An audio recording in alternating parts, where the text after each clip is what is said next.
And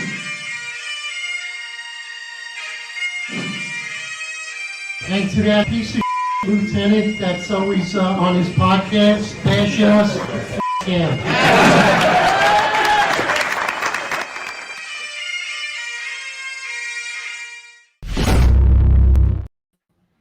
All right, we're live, people.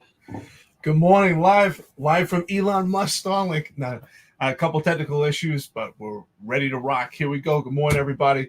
I see we got some comments. People are waiting. Thank you for being patient with us. I appreciate it. But you know what? Sometimes, patience is a virtue. Thank you so much for listening and standing by. We really appreciate it. Good friends here. Thank you so much. Everyone has been honestly really good to us. We really appreciate it. So with that being said, let's get right into it, brother. I think this is a great topic. Why haven't the NYPD Unions endorsed a candidate for president? I think at this point, I put out a tweet. John put out a really extensive tweet in regards to this, but I basically said it should be easy to pick the winning horse in this race.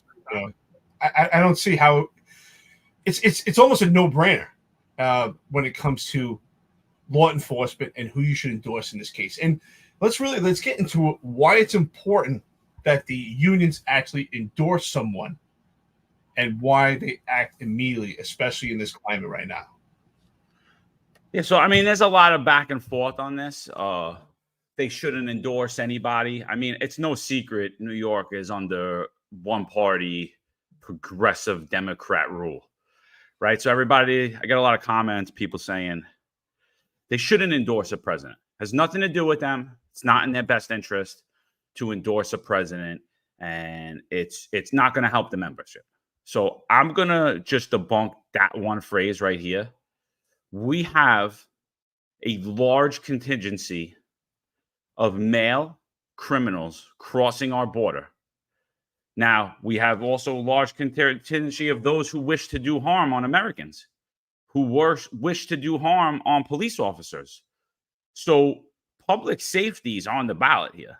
Public safeties are at this presidential election. We have 4 more years of Kamala, or 4 years of Robert F. Kennedy's not even in the. That's like I've been hashtagging I wasted my vote, and when I see RFK 2024, because that's just a joke. You're just voting for Kamala Harris. It's an absolute joke. To even suggest him is a joke. He has 0 shot. Write me in. Write Eric in. We have about as much shot as Robert F. Kennedy does. It's absolutely ridiculous. So, but public safety is on the ballot. If Donald Trump's not the president, these borders will remain open. Crime will continue to rise. Your employees' salaries will be diminished by inflation. The cost of goods will again double. You will not be able to borrow money. Interest rates will be through the roof. You have guys, young men and women in law enforcement who will never be able to afford a house in this country. And that's all that stuff's on the ballot. So I'm going to sit here and say right now, any police union that hasn't endorsed Donald Trump right now, you're an absolute coward. Well, like John said, if you don't endorse Donald Trump and you're a part of a law enforcement agency, not only are you a coward, but we also have to look deep and say, well, what do they have to benefit by endorsing Democrat progressives? What do they have to financially benefit? What is their potential political and financial gain? I think these are things that we have to look at. It's a no-brainer. Now, some say, why would we have to endorse a candidate? So the police department itself is supposed to remain apolitical. But since the beginning of time, the tradition of unions, and not just the New York City Police Department, all unions have endorsed candidates because it's beneficial to their members. The union itself should endorse a candidate because it's to the benefit of their members, not to the benefit of themselves. And that's what John and I have pointed out, is if they're endorsing candidates that endorse defunding the police and ultimately abolishing the police, then you have to ask yourself, why would why would the board of the unions endorse those candidates? Why would they fund them funds? And what we typically hear is some kind of backlash, and they'll defend it and say, well, in order to have certain bills passed, we have to back these Democrats. And that is complete farce, because John and I on a prior podcast totally debunked that. That is just complete horseshit, because bills that they tried to propose after they funded the campaign of Governor Hochul. They got nothing for it. So, I mean, that's a good point. So what we're hearing now is that, well, we're trying to get Tier 2A revamped, which is basically me and Eric are Tier 2A, which is basically all it is how your pension will be calculated. Instead of your last year, it's the best of your last 3. And what the argument is saying is that, well, guys would stay longer. Okay, great. That's not why people are leaving. People aren't leaving for money at this point. NYPD is making decent money right now. They're making very decent money right now. And it's funny, while we're sitting here talking about benefits, the progressive Democrats are trying to strip your health care of you in retirement. And, so that on its face is a huge pay decrease. Forget whatever you get in bargaining. And the collective bargaining we've seen over the last decade, particularly under Pat Lynch's theory of we go in, we go first, we've seen that we've been just robbing Peter to pay Paul, and the contracts have been horrendous. Again, why are they now seeking to redo Tier 2A and seeking to redo Tier 3? They're the people that voted to do it. So why are they seeking to do it? And who in their right mind is going to do it? Nobody's doing it. The Democrats aren't going backwards. So it's just further gaslighting. And like Eric said, all of the bills, right? They want to strip your children. They want to strip you in New York of you having the ability to make medical decisions for your children, your school-aged children, your young little children. They want nanny state. You won't be able to make medical decisions. If your kid goes to school and they feel like they want to change their gender or they want to take medicine, the school has no obligation to tell you that. This is what they're trying to pass in New York. Public safety, freedom to practice your religion, parental authority. It's all on the ballot. It's all on the presidential ballot. It's all on the ballots in New York. So your unions are buttoning up with them. Are they buttoning up with them for your best interest? No, they're buttoning up with them for their best interest. That's what people have to understand. That's what people have to understand. So if you're going to strip me of healthcare and retirement, and I'm going to have to pay right now, like I just told you people, I was paying $25,000 a year for healthcare for me and my family. What is it going to be in 20 years when you need healthcare? I'll tell you what it's going to be. It's going to be like 60, 75,000. Maybe more a year, 1 year of healthcare. So is it going to be worth it? You're going to be like, nah, they had to do it, Mo. They had to button up to the progressives who voted to defund us, who threw us in jail for doing our jobs, who have diminished this profession, have caused thousands of residents to flee New York City, thousands of businesses to flee New York City, thousands of my colleagues and my coworkers who should be out on the street with me right now, dealing with the insanity that these people created, but they're not. Instead, they have to go out there into the media sphere and let us know what's going on. Is that what your union should be doing, or should they be telling you what's going on? You got some great comments here. Listen, I want to thank the friends of the podcast here. Listen to us. I appreciate it. And weighing in, that's even better. The fact that people are weighing here, I really appreciate it. Sometimes you guys bring up some great, just some great stuff that we have engagements, even stuff that we didn't think of. John and I were talking about, man, some of these comments are outstanding. Brian Johnson, for years I heard from the union delegates that they didn't want to back a candidate due to being able to ask for favors from the current administration. Well, I understand that the police department itself is not supposed to, it's supposed to be apolitical, right? And the delegates, they're still cops. I can understand when they say that. They're still cops themselves. But let's actually analyze this. The board members, particularly, let's rhetorically speaking, let's use the PBA, just like any other union, but the Patrolmen's Benevolent Association, Pat Hendry, the board members, the executive board, the trustees of the PBA, they're not cops anymore. They're exactly that. They're patrolmen. They're part, not even a union. They're part of Patrolmen's Benevolent Association. They're not cops anymore. Some of those trustees have not actually worn a gun belt since the late 90s. They're not cops, and I wish they would just admit that. We're not cops. We are union members to represent the membership of the police department and endorse the candidates that will be best suitable for their career. It's going to give them a good career. That's also going to benefit the public.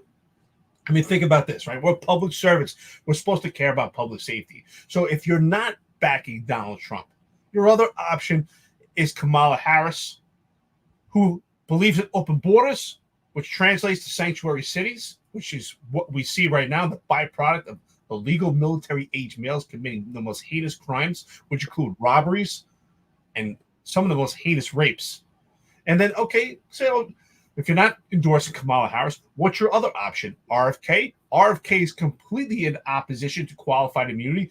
That hurts the Patrolmen's Benevolent Association membership.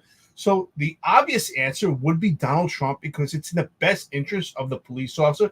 He supports law enforcement. He said it publicly. What other choice could there be? It seems plain and simple. That's why you have to dig deep and ask yourself, how do they benefit from not endorsing Donald Trump? I'm sure after this podcast, you might see a different outcome. 100%. So, so just staying right now on the we care about your benefits. You're still on the job right now. You're in retirement. They're trying to strip you of your health care. I just told you I was paying $25,000 a year. So $50,000 over 2 years for health care that I didn't get because I was forced to vest out because I wouldn't let Eric Adams, Harvey Weinstein me. I'm not into short, ugly black men. So sorry. I like women. So I wouldn't do that. Try to pay that. Imagine what you're going to pay in 50 years. So I stumble across, and I don't believe things happen by accident. I said, I was really pissed. I saw Suffolk actually came out and endorsed Trump. Nassau still hasn't. Suffolk was the first union to do it. And I said to Eric, I said, I think it's time we start pushing back at these unions. This is absolutely ridiculous that they're going to sit there. They're going to try to play silent. And he's like, yeah, I agree. So we're like, yeah, let's do an episode and talk about it. So like, okay. I wake up the next morning and the first thing on my phone is Bo Dito's podcast, One Tough Podcast. I'm going to retitle it One Tough Podcast to Listen to. So it pops up in my phone. And Bo, you're welcome for me driving a lot of views because you really didn't have any prior to me posting about it. So you're welcome. We'll talk about the fee later. So who's on there? Scott Monroe. Scott Monroe took over for Paul, whatever his name was, not even worth it because he did absolutely nothing but ensure that people like myself never got their jobs back. Whatever his name was, he took over for him as the DEA president, and he goes on Bo's show, which gets zero traction anywhere. It's on WABC 770, supposedly talk radio. Bo talks about how he's for common sense. He's against Kamala for president. This is how he opens up. But I gave $5,000 to Kathy Hochul, and I spoke to her about closing the borders and not funding these people. But, she just looked at me like I had 10 heads. And my good friend Eric Adams, I talked to him about that too. And he looked at me like I had 10 heads, right? And now he has Scott Monroe on there. And just listen to what he says. Listen to what he says. This is directly related to your benefits. Listen to what Bo asks. And listen to the response from somebody who's been on the DEA board since 2012, somebody who is now the president of the Detective Endowment Association. Listen to the response. Watch how quickly they both change the subject, like they both just realized that Bo Dito had no pants on. Watch this. On us that as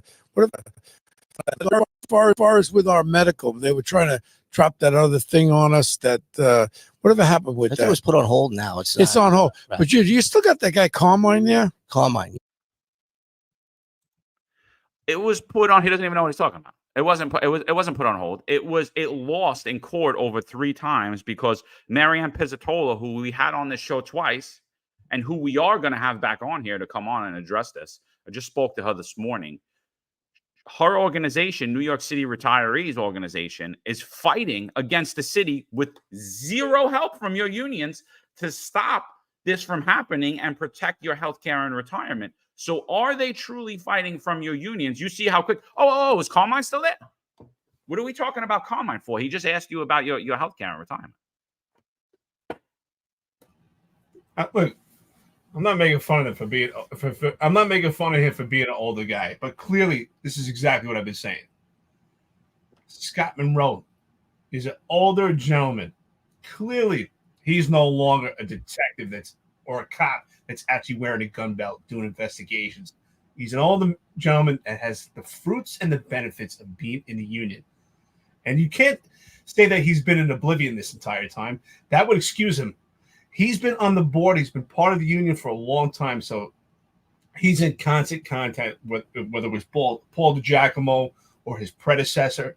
He's in the union a long time. He's aware of what's going on. For him to just give misinformation right now, just be completely inaccurate, just shows they're just enjoying the fruits. I've never seen a union guy that looks malnourished. They all look like they've eaten well. They're living well. They live a good life. So that's what they should do. They should spend their time on how can they benefit their members. That is clearly the job of a union. John and I talk about it all the time. Are they really a union? They're a benevolent association. If you're unsure what it means benevolent, you got to look it up and ask yourselves, are they really a union? Because since the beginning of time, unions endorse candidates that will benefit their members. It is a target move for the membership. It's not done by the cops. It's not done by the detectives because they have to remain apolitical. It's the job of the unions to represent them, just in the manner that we do. We're a force from outside to help the rank and file, to help the membership.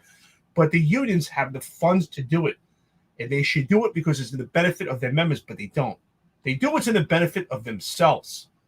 And clearly, I mean, I think, John, you and I spoke about it. At some point, we're going to have Mary Ann back here and really explain what's going on with the healthcare. And for most guys on the job, you get on the job when you're young, and you really don't understand the magnitude. It's not your fault.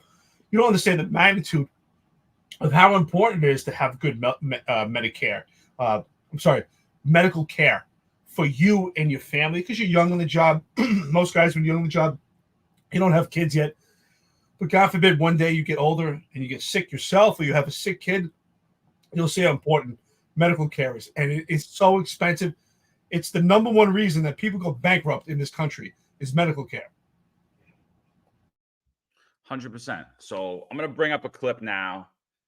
And Monroe starts talking about how it's so important, this presidential election, because, it's so, whatever the word he uses, it's so important that he wants to do something that's never been done before. And I'm going to just debunk what's never been done before that actually has been done. He actually got the idea, you're welcome, Scott, from myself and the worker and the other people in the National Coalition of Frontline Workers, because what they created is a union that you could actually vote for your endorsements. It will go by democracy.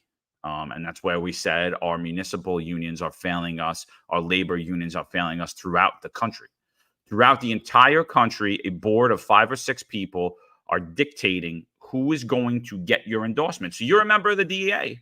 You don't support the fact that Tim Walz let Minnesota burn down. You don't support the fact that Kamala Harris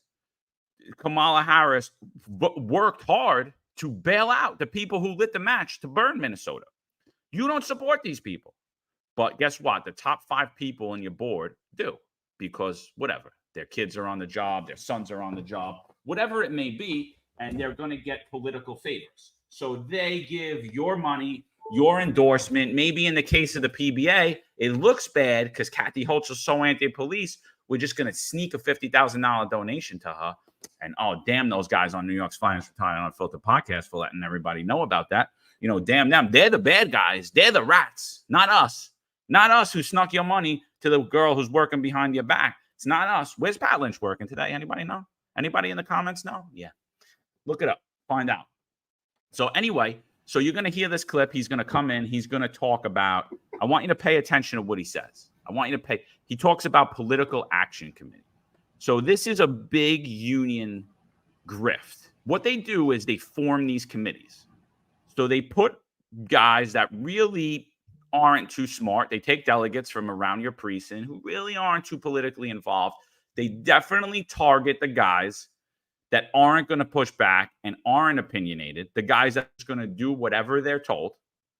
You're going to do this and you're going to vote this way because it's in our best interest, because I said so, not because it makes sense, right? Not because it makes sense, but because I said so, because I told you, because I know better than you. I know this game, kid. You don't know this game, kid. You're a young delegate. You want to be up in the board. You want to move up in the board. You want a trustee spot one day. You want to be on the board one day. You're going to vote this way. So they give them an extra $200-300 a year. They form these political action committees. And the reason they do that is so that when the political Action Committee votes to sneak $50,000 of your money to Kathy Hochul, guess what the president does? Guess what the treasurer, like Henry, who was signing the check, does?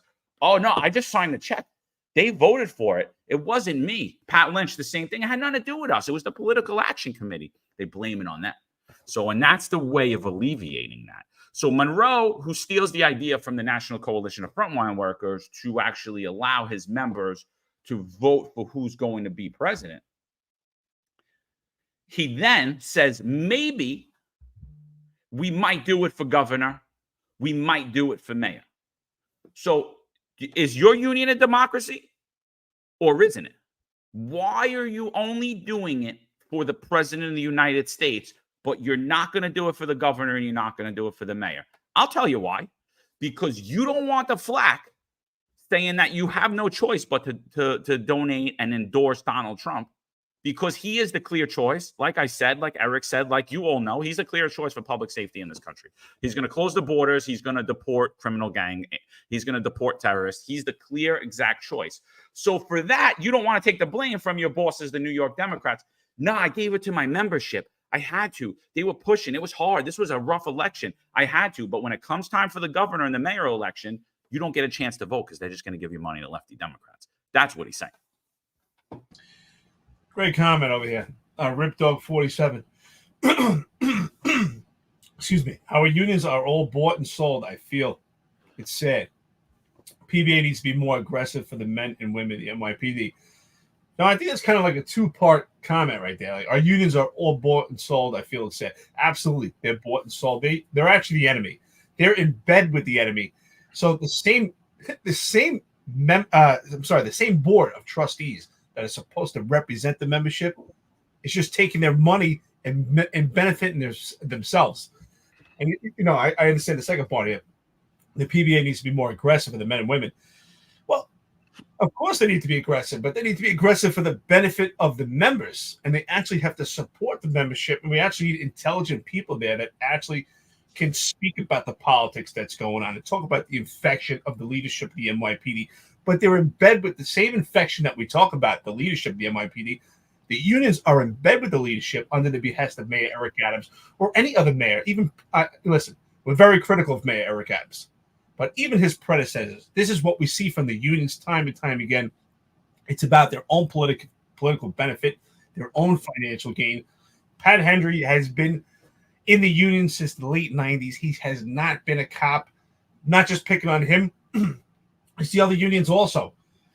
They're there for their own benefit. If they had to strap on a gun belt and stand on a corner and work with illegal military-age males that may assault them, because that's the phenomenon that's going on right now. The police officers are under attack by military-age males. They're under attack by this legislation. They're under attack by the Civilian Complaint Review Board. A lawless society has led to numerous police officers being assaulted on a daily basis. Believe me, they would then vote Donald Trump. But they're sitting pretty. Remember the benefits that they get. 2% increase for body cameras. They never had to wear a body camera. They never had to work under the Right to Know Act. And what John just said, where is Pat Henry going to be working? He's not going to be working in the 7-5. He's not going to be working in Brooklyn North or the South Bronx, where it looks like a third world country right now. He's going to be sitting in his union office, very comfortable, thinking about his next move, how it benefits the union membership, what's their next meal. That's what these guys think about. They don't think about their membership, but yet they make millions, a substantial amount of union dues. And that's why I asked, where are these union dues going? And you know, at some point, we may need a liaison, someone to stand up in the police department, maybe it's this podcast, to round up everyone together and say, you know what? We're not paying union dues until something changes, because that's the only thing that talks to the unions is money. Follow the money, you follow the outcomes, you follow the results.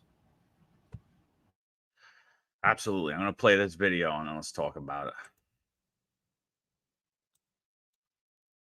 Thing. Everything is transparent, and we work as a board. I put a lot of committees together, and one of the committees that are coming up right now is the Political Action Committee, where we're vetting all of these politicians, the Assembly and the Senate. Good. Let's see what they're really about. Yep. And if you believe in law enforcement, whether you're a Democrat or whether you're a Republican, we're going to endorse you. Mhm. And that's actually what I'm doing right now with the presidential poll. Never done before. I'm bringing my members, active and retired, in the political arena here with us, I like that. and I'm letting them vote in this poll. And it just went out today, Hmm.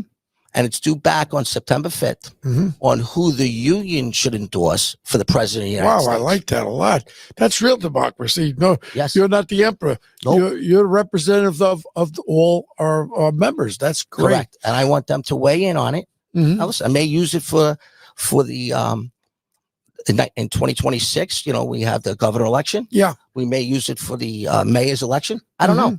But in this election, I felt it was important because of the times that we're living in right now, that our members speak out and tell us how they feel. I love it. And I think that's very important. Very refreshing.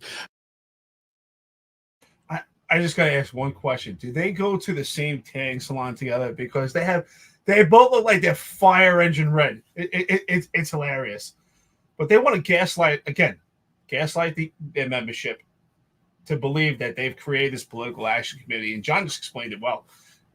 This is not something new, but that's why you have to watch where are your funds going, who are they endorsing, and the fact that he claimed that it's transparent, it's absolutely quite not transparent. It's a complete lie.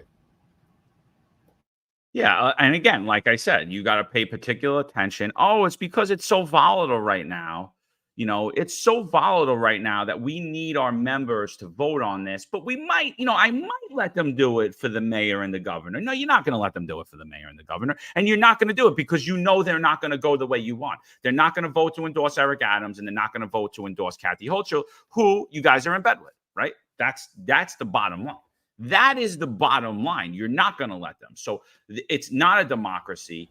It's an easy way to alleviate the pressure of yourself when you have to go up to Albany, or when you have to go up at a press conference, or when you have to go to the bargaining table to take the heat off yourselves because you're afraid of these Democrats. That's basically all it is. Because I'm telling you right now, listen, do I like the fact that you are now going to allow your members to vote for a candidate? Yes, I do. But then it should be constantly. It should be constantly and all the time. It shouldn't just be, I'm just going to do it for this one election because, hey, I saw that guy John McCarry talking about it at the National Coalition of Frontline Worker event. I saw that and I said, you know what? That's a great idea, but I'm only going to do it to deflect heat off myself now because I can't endorse it. And I'm going to say right now, it's either all of the time or none of the time. And here's my other thing. I like it, but I don't like it for this election. And I'll tell you why I don't like it for this election. Because there is no fucking choice for president of the United States other than Donald Trump. There's absolutely no other choice when it relates to law enforcement. You're going to vote for Tim Walz, who's putting tampons in boys' bathroom. That doesn't affect your members. That doesn't affect your members' children. He let Minnesota burn. You don't think he's going to let New York burn? That doesn't affect your members. He loves open borders. Harris loves open borders. That doesn't affect your members. We had police officers shot by illegal aliens. We're going to continue to allow a free flow of anyone that wants from anywhere, terrorists, whatever, anyone come into this country. That doesn't affect your members. Like John said, I agree with you. It should be all or none. But I was a union delegate myself for the Sergeants Benevolent Association, Lieutenants Benevolent Association. Never for the cops. Let's be honest. We know how this works.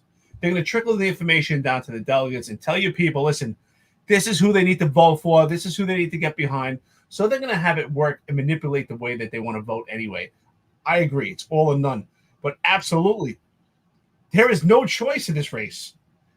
The winning horse in this race is Donald Trump. There's no other choice in this, especially if you're a law enforcement officer, Now, you pick RFK, you could say goodbye to qualified immunity. You pick Kamala Harris, you just endorsed more military-age males residing in New York City, raping our young women, also eating the fruits of being in New York City with food, shelter, and funds under the sanctuary city laws, under the blanket of protection. You've asked to continue bail reform, continue discovery laws. there will be no change. If anything, things will be far worse. And you could count on potentially having more issues seeing the diaphragm law come up and weaponized against police officers, as we just see the inception of the first cop that has now been charged with the chokehold ban. And you will see police officers being charged with the diaphragm law. You will see other legislation come out. We see, listen, we have a proposal on the table right now as we speak that's anti-cop. There's more legislation day in and day out that's anti-cop from the New York City Council that's abolishing the police department, that's abolishing your career. They're moving to defund the police. They're moving with artificial intelligence. It's so important who is endorsed by the union, not endorsed by you. You don't have to think. They're not really endorsed by you, the cop. You're supposed to remain apolitical. The union is supposed to endorse the proper candidates to benefit you, to get you the fruits that you can continue on your career. And they want to gaslight you by telling you you're getting more money. Money is not always the answer. We've seen it over the history of law enforcement, especially the NYPD. And anytime we had the best retention efforts, it was not due to funds. It's due to morale, quality of life, living conditions. Not only that, think about this. Typically, we see in New York City, most of the cops, if you worked in the Bronx, you looked at housing in Westchester, and you couldn't pay the taxes, so you went to Rockland County, and then the realtor says, since you went this far, why don't you look at Orange County because it's a better tax rate? And now you're traveling an hour and a half, almost 2 hours to work each way. What do you think is going to happen under Kamala Harris? The housing market is going to be far worse than it is right now. They've asked her numerous times, what are you doing about inflation? And all she could say is the bread costs more. We know the bread costs more. We know the gas costs more. But what is she going to do about it? Ask yourself, did you have more money in your pocket when Trump was in office, or did you have more money in these past 4 years? Look at the inflation rate that we've seen. We need it to slow down. We need to open up the pipelines. The Keystone Pipeline was the igniter that started this inflation. We have to get back to the right candidate. There's only one choice. Pick the right horse in this race. In the union, you have to ask, how do they benefit from not picking that horse? So I got news for you, Eric. No one's going to be able to afford a house currently. None of the young guys are going to ever be able to afford a house. They're just not going to be. You just, I'm looking at houses, $650,000. I'm paying about $2,700 a month for that, right? I put $150 down. I'm paying about $2,700 a month to finance $500,000. Now you do the same. Take the $150,000, put it down on a $650 house. It's going to cost you about $4,700 a month.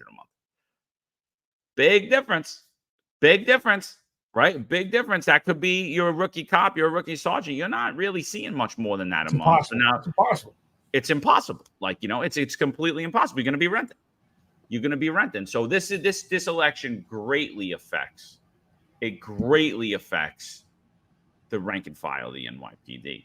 And it just shows like this. I really recommend you go over to the One Tough podcast to listen to on 770 WABC. I really recommend you go and you listen to how politically and ideologically confused Bo Dietl and Scott Monroe. I highly recommend you go there and listen to it, because you can't sit there and talk about how, Kamala, blah, blah, blah, blah, blah, blah, how Bo Dietl starts off, then starts to say how he gave $5,000 to Kathy Hochul, then starts to say how he's friends with Eric Adams, because it's very simple.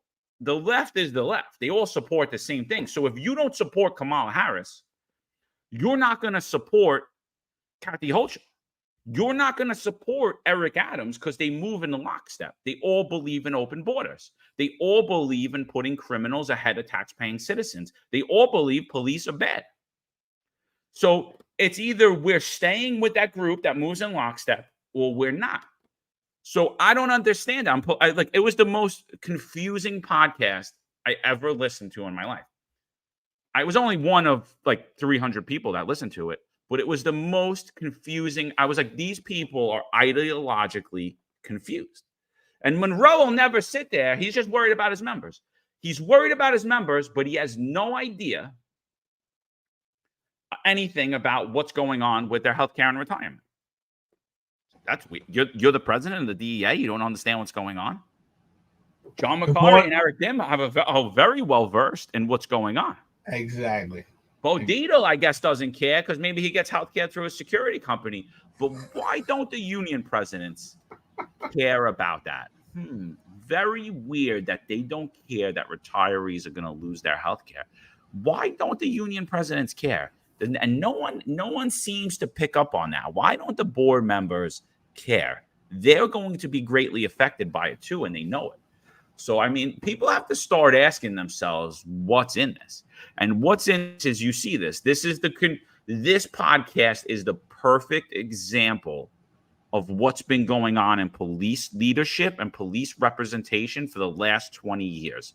They're butting up to the people that are destroying law enforcement. They sell you that, oh, this is a tough podcast, and I was a cop, and I was a detective, and I was the guy in Goodfellas that said, bye-bye, scumbag. I was that guy. Yeah, but you know who you are now? You're the guy with a fresh, cold bottle of water for Eric Adams, and you're like, here you are, sir. Can I get one of those contracts, sir? That's who you are, Bo. Sell out. Yeah. Good morning, Marlon. Good friend of the podcast. Marlon, great guy. I think this is a great comment. I think he sums it up right here. It's a big club, and the club's New York City branch also needs the federal dollars Kamala is going to funnel to keep the city afloat. He's absolutely right. Absolutely right. And and John, you nailed it. They're absolutely in bed with the enemy. That's the whole point. We should see opposition from the union to the defund the police movement. We should see opposition from the union to the anti-rhetoric that comes from the politicians that have opposition to the police department, that are trying to tear down the profession. And exactly that, if anyone actually looks into, just to see what it would cost you to have a plan. Let's say, for instance, you retire and you have Emblem Health. You're in the New York City East Coast area. Emblem Health is good if you're in those areas, and it's very cost ineffective. So I think it's maybe $7 or $10 that comes out of your check. But if you decide that you want to move around, you want to go somewhere different in the country, and you say you want Cigna or you want Aetna or one of these other plans that really will carry you throughout the entire country, call them just to get an idea of what it will cost. If you have a family, just keep this in mind. If you have a family, let's say you have a family of 5, include yourself, you can't just say, well, I'll get myself the plan for Aetna and everyone else will remain on Emblem Health. If you change one person, you have to change the entire family. And if you decide to get Aetna, it's about $2,000 to $3,000 per person for the entire family. We're talking about $15,000. It's insanity. So even if you make more money, you'll never be able to keep up with the cost of the medical care in retirement. And that's what they don't tell you here. Of course, they don't tell you that. And that's why, again, I've been saying the same thing, John. We say these are older men that retire from these unions. They retire late. It must be great work in the union because nobody wants to leave. These guys fight tooth and nail to stay there.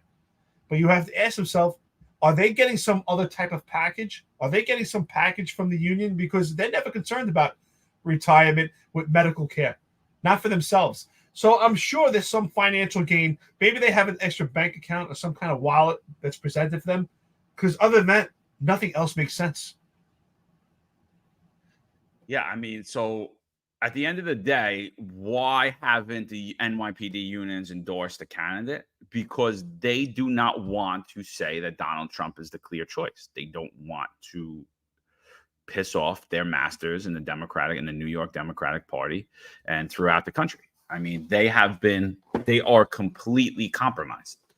The entire representation process of New York City labor unions have been completely compromised.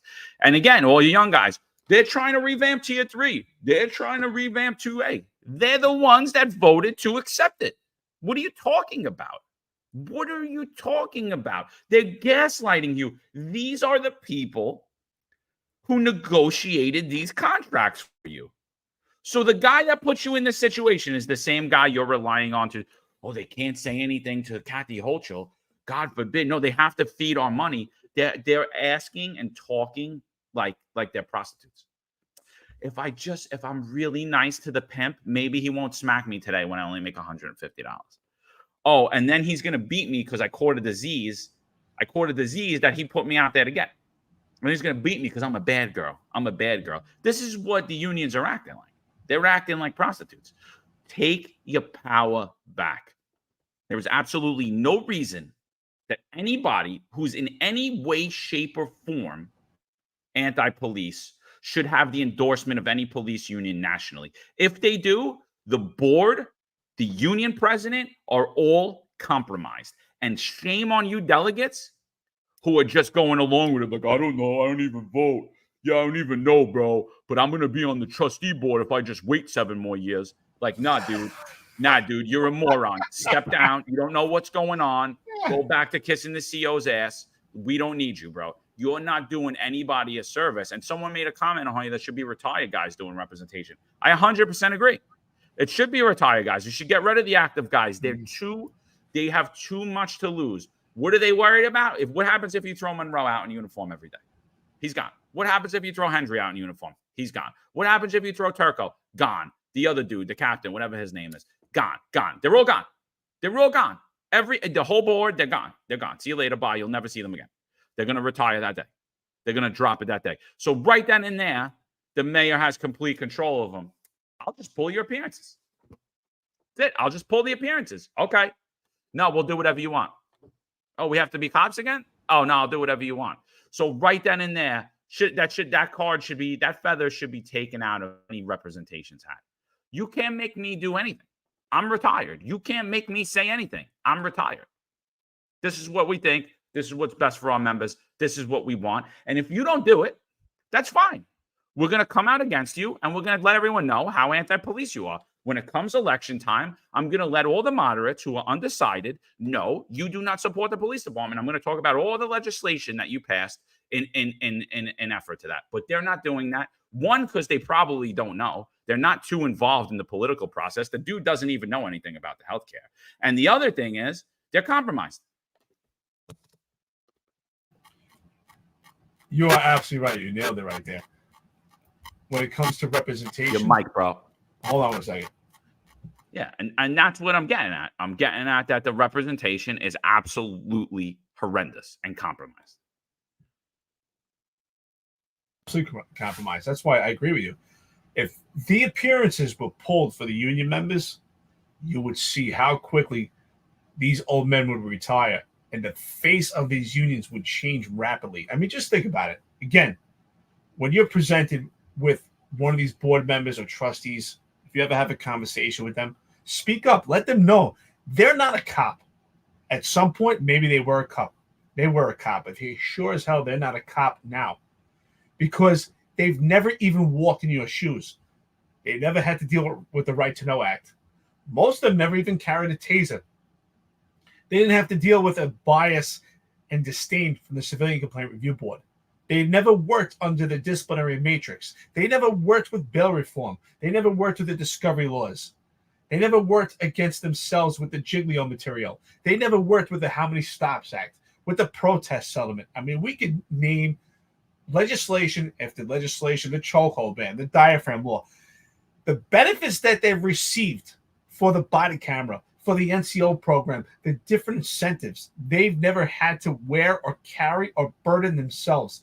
So they are not cops, and they sure as hell are not cops in the same era. And if they had to strap on that gun belt and face all those adversarial items that I just displayed to you, they would not do the job. So at least the job that they should do is to fight for you, but they're not fighting for you.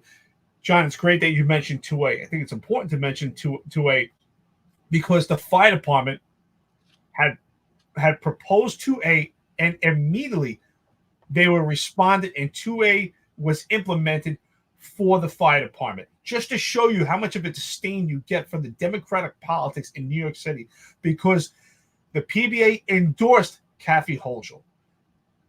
You were told and gaslit to believe that those funds would get you the 2A and other bills that were on the table. And Kathy Hochul did not approve it. It was approved for the fire department, but not approved for the police department. So just to show you the disdain, the anti-police rhetoric, the sentiment that you get from local government politics in New York City, the union should be fighting for the membership, and they're not. They want to continue eating like fat rats. It's a great job. They're sitting in air-conditioned offices in beautiful buildings. They have some of the finest real estate in the LBA, the SBA, the DEA, the PBA. They have beautiful real estate where they sit comfortable and they enjoy the benefits and the fruits of the union as they eat. Every day they eat great meals and they're comfortable and they're in bed with the enemy. They're not fighting the leadership of the police department. Clearly, if they did, especially the DA should say, wait a minute, look at the membership that we have. We've had the past 2,000 discretionary promotions to detective. None of them have even been in the street. Most of these people have been in personnel and other units, and they've never actually worked in the street. And they're now part of your union, considered detective investigators or detective specialists, unlike yourselves. It's not about caring about the job, about the members. It's about this. It's about eating great. Because if it wasn't, they wouldn't be there so long. They fight tooth and nail. You can't get these guys out of there. Believe me, if there wasn't an age requirement, they would die there. So, if you listen to the beginning of this podcast and you listen to it, you hear former vice president of the PBA. This is right after myself and Eric discussed them sneaking a $50,000 donation to Kathy Hochul, right? So you hear the former vice president of the PBA. What does he say? And to that asshole lieutenant on his podcast, go fuck yourself, right? Whatever he says, right? Whatever that opening is. But that's what that is. But he goes on further to state in that interview, there in that when he's addressing the PBA board and all of the PBA delegates, he goes on to further state, these guys don't know what they're talking about. These guys don't know what they're talking about. Democrats run New York. We got to work with the Democrats. You do have to work with the Democrats, but you have to sit there from a position of power. He's sitting there from a position of, please, master, please, I give you your water. Please pass these bills for me. So when they had a list of like 6 bills, and I forget which ones they were, but I think one of them was the 2A. One of them was to revamp the retirement for 2A. There was a couple of other bills that were of no cost bill. The bill was to allow members of Tier 3 to take the money that they put in their pension and be allowed to borrow against it. So it's a no-cost bill to the state. Your money's there. It's in the pension. You should be able to grab your money if you so need it. If you need to buy a house, if God forbid you come into catastrophe, you need to get that money, and then you can pay it back. It's your money. You worked for it. What does Kathy Hochul do about 3 months after that meeting, about 3 months after night fielding phone calls from morons in the PBA, moron delegates? Yeah, Mo, we're working, though. They're working with the Democrats. You don't know what you're talking about, Mo. You got to stop talking. You're coming at the wrong people, Mo. Getting threats, all this other nonsense. What happens? Kathy Hochul vetoes every single bill on the list, including the no-cost bill. And why does she veto them? Because it made it through a supermajority progressive left assembly and a super left progressive majority Senate. So those bills went through because the individual progressives didn't want to go against the NYPD because they were worried about the backlash. But Kathy Hochul wasn't. As soon as she got elected, she took everything they said on at that meeting and smacked them right in the face and vetoed every single one of those bills. Cowards, morons have no business negotiating anything. Dumb. And this is the strategy you guys want to continue to go with. This is the strategy. Let me give you our endorsement. Let me sneak money to you behind my members' back while you're working. And maybe, hopefully, you'll pass bills for us and hopefully sign legislation. And I'm just going to ask you, in 20 years, anybody on here, any of the critics that are going to listen to this and say, that guy doesn't know what he's talking about, that guy's an idiot, that guy's a conspiracy theorist, show me one thing that was good in the last 20 years. One thing from the Lynch We Go First up until now. One thing in the contract that you didn't sell your members down the river to get. Show me one thing. So I can say this. John, you're absolutely right. I could say this. I could understand if the union said, listen, to their membership, we're going to give Kathy Hochul $50,000 in her campaign, not to endorse her, but to pay to have this stuff repealed and removed that has destroyed your career. We're going to give her $50,000 so that we get rid of bail reform, we get rid of discovery laws, we have her put pressure on the New York City Council to get rid of this diaphragm law, chokehold ban, to get you back to where you need to be, that you have a better quality of life and you could actually do your job. But that's not what they did. They gaslit you to believe that they're giving $50,000 to get 2A. Now, 2A is great. Like John said, 2A is great, right? Instead of getting the opportunity to analyze the last 12 months of your career for your pension, you get to choose the best 3 years. And that's what really 2A is, right, for your pension. But that's all they talk about is money. So, first of all, they're terrible negotiators. If that was the case, if they were negotiating a good deal for the cops, they're terrible negotiators because they gave her $50,000. She said, I got your money. I don't care. Again, if they're going to pay their way to get you some type of benefit, but not endorse her and actually be transparent, like he says, transparent here, be transparent and say, listen, we're paying this $50,000 because we're going to buy our way out to make it a better life for you. That's something different. But those $50,000 were hidden. It's an endorsement on the sly. And that's exactly what it was. It's an endorsement because they have to benefit. And at the time, we heard rumors that Pat Lynch was supposed to get a job from Kathy Hochul. That kind of dwindled away after having a battle with this podcast. But that's really what it's about. It's about their benefit. I think someone put a great comment here. Rip Dog 47. I'd love to see my PBA president and his cabinet on a foot post with me. Wish they would step up, but they've acclimated to the cozy office life. Listen. Make no mistake about it. Our friends over here. Hey, Rip Dog, brother, thank you so much for weighing in with us. Your comments are great. Make no mistake, Pat Hendry, your PBA president, has not been a cop since the late 90s. He has no idea what it is to walk in your shoes. I assume you're an active or retired cop right now. He has no idea what it is to work in 2024 under Mayor Eric Adams in this inept leadership right now where you're working day in and day out and you're fighting the tide of the Civilian Complaint Review Board, the New York City Council, the protest settlement. You're overworked 12 hours, 15 hours, no sleep, right back when no one supports you.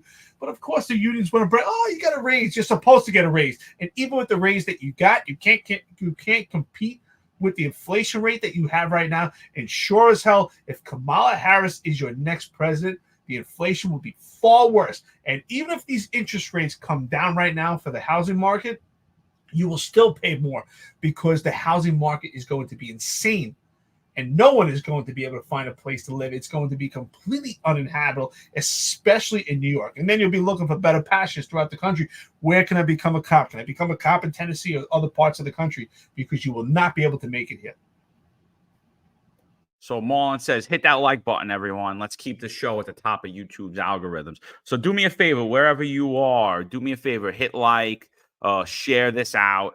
I just want to let you guys know already we're at 274 people in here. The numbers continue to climb. That is more than when I watched Bo Dietl's show, right? We have 274 people in here commenting.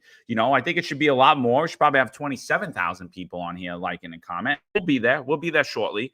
But that's more than the show that the new DEA president went on. Why did he rush to go on Bo Dietl's show, which gets absolutely no traction, instead of rushing to come on New York's Finest, Retired and Unfiltered podcast, the #1 podcast that relates to politics, crime, and the NYPD in New York City, and it's not even debatable. This show is #1. The numbers dictate it. Forget what we're going to have day one. Forget what we're going to have in the audio downloads. Everybody's listening to this show, but he rushed to go on Bo Dietl's podcast that the only people even know it exists is because we tweeted it out and we're talking about it now. And I'll tell you right now, nobody's even going to be able to sit there and listen to it the whole time because it is one tough podcast to listen to because it's politically and ideologically confusing. It doesn't make sense.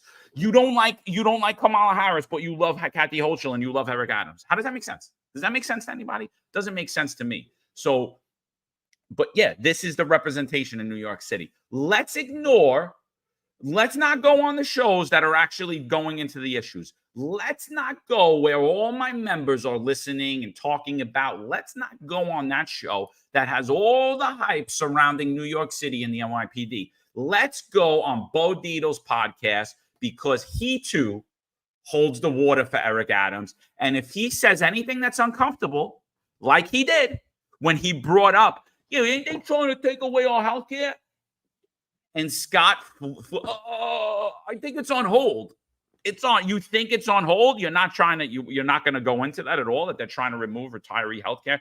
And then Bo over here saves the day, and he comes in. You still got Carmine over there. Carmine's a great guy. You got Carmine, and they start talking about a civilian that works there. They completely get off the fact they're trying to rob you of your health care. So, I mean, that to me is another stance. So when we talk about representation. Because I'll tell you right now, if I was in representation or Eric was in representation, any show that was talking nonsense, I'm going on and we're hashing it out right then and there.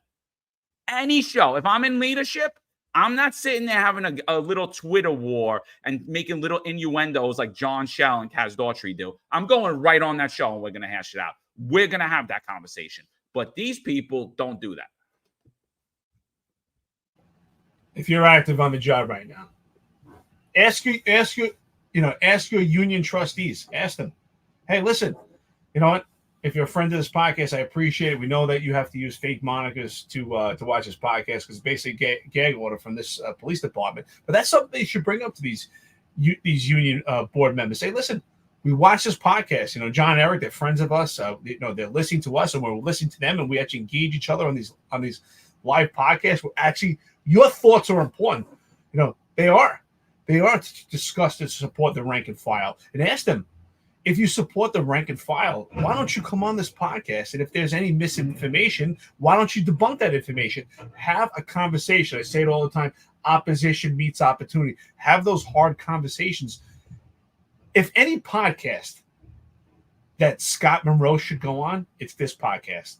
We talk about unions all the time. If there's any podcast, it should be this one because we support the rank and file. We support the rank and file, I would say, arguably more than any entity out there right now. We support because we're having real conversations. We support the rank and file far more than these unions do.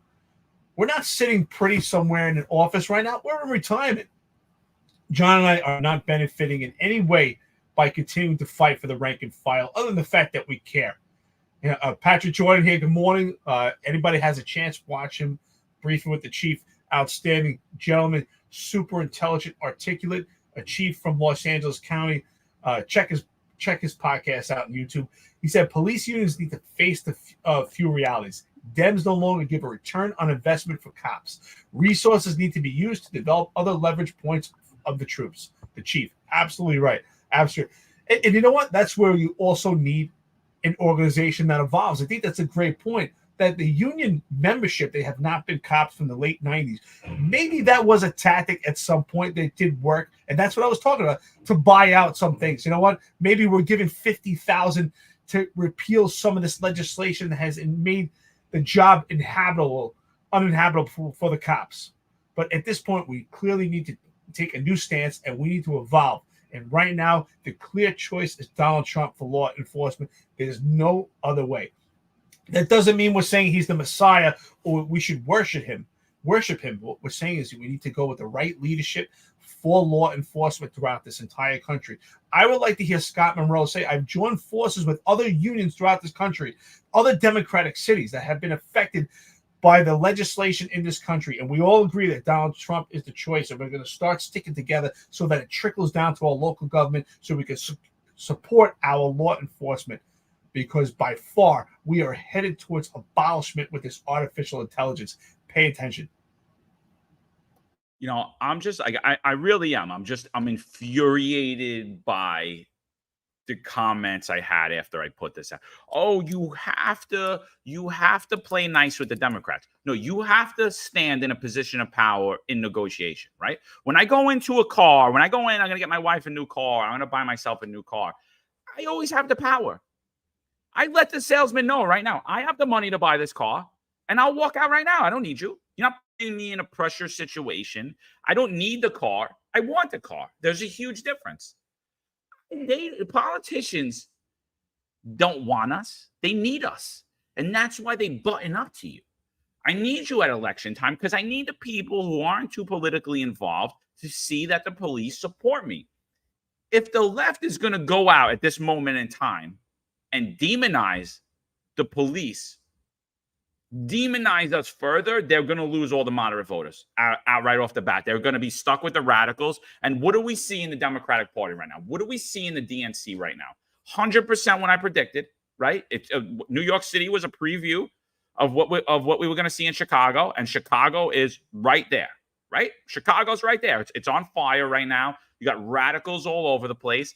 Are they there in support of the DNC? No, they are not. They're saying shut it down. Get out of Chicago. The radicals have turned on the left. The left has no choice. The Democrats have no choice but to button up to the police at this point. And these weak representatives can't even capture it. They're not even seeing it. You want my endorsement? You're going to restore Marlon Bethel. You're going to restore John McCarry. You're going to get Eric Dim's record wiped clean. You're going to promote him to captain. We're going to bring back all the people that we lost. You're going to do this, or you're not going to get my DEA sticker next to your name, and you're not going to get my endorsement. And as a matter of fact, we're going to endorse Donald Trump, who wants to close the borders. You want to support open borders? We're not with you. We're going to be dead against you. But you're not seeing a position of power. They're walking into the car dealership like this. Hey, sir, I need this car, and I'll buy it for any price. I'm just going to be really nice to you, and hopefully you're not going to rip me off. That's how your union representation has been going the last 20 years. It's like, yeah, there's nothing we could do, Mo. We're just going to go. We're going to whatever. I'd love to see what the car leases are for them. I guarantee you they're double whatever a normal person would get. The car leases. I guarantee these guys are not negotiating. They're not using their authority. They're not standing in a position of power. Currently, as it sits in America, law enforcement sits in a position of power in this country because we saw what happened when we defunded the police. What happened? Crime rose. Businesses left. Residents fled. Tax base went down. Inflation went up, right? We see the after effects of that. We know that we need common sense law enforcement. We need people who support law and order in this country. That's what we need. We need a community policing model that works.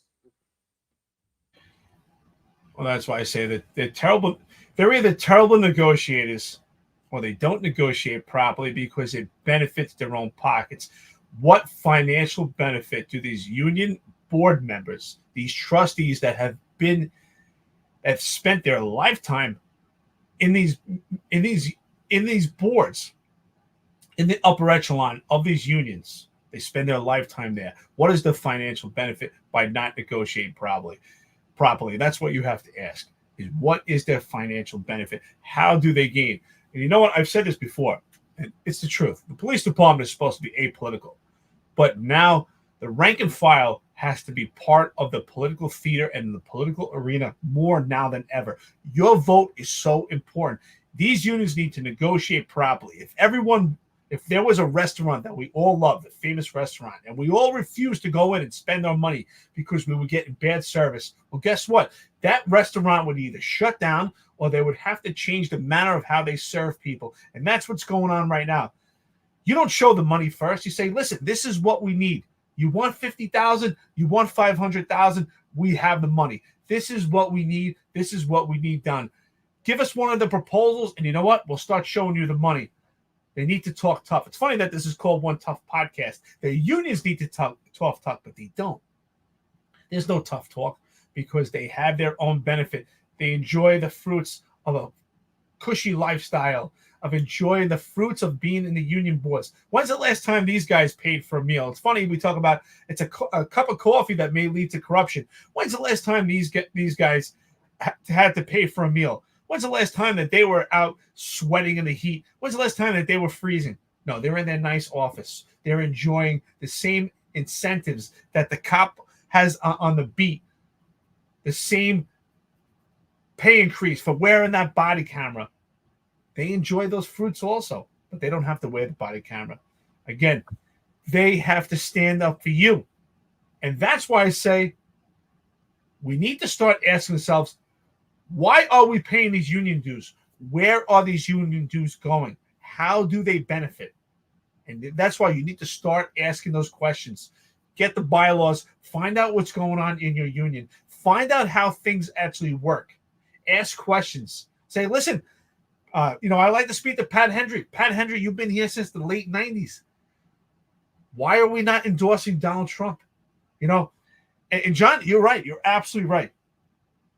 How could you say that you're not for open borders, but you're okay with a sanctuary city? That doesn't make any sense. If you approve Kamala Harris, you approve Kathy Hochul, you approve Mayor Eric Adams. There's a nexus amongst all of them. We cannot have a sanctuary city without open borders or vice versa. Those open borders lead to a sanctuary city. Those sanctuary cities lead to violent crime that's going on in New York City. And also the burden on the taxpayer, because we're feeding, we're clothing, and we're sheltering the same military-age males that are enjoying the fruits of New York City that are undocumented, and yet we can't provide protection to the people of New York City because we refuse to speak to our federal partners because of sanctuary city laws. Why don't we take that $50,000 and say, Kathy Hochul, here's $50,000, and speak to Mayor Eric Adams and remove these sanctuary city laws. Remove these sanctuary city laws in New York State that affect the quality of life. That's what we need to talk about. Real issues. So Doreen Moraine says the DEA is letting the members decide who to back for president. So Doreen, thank you for joining us. We got about 330 people in here now, so I appreciate all you listening. I'm going to play this video again, and I'm going to break it down very simply one more time before I do. So what the DEA president says here is he says, because this election's so volatile, I'm going to do something that's never been done before. And I already debunked that. It has. I was on the board. I served on the board of the National Coalition of Frontline Workers. And we pointed out that the municipal labor unions have failed their members across this country because they do not allow their members to decide who to vote for. So I support that. I do. However, it's complete gaslighting in this situation. And I'll tell you why it's gaslighting.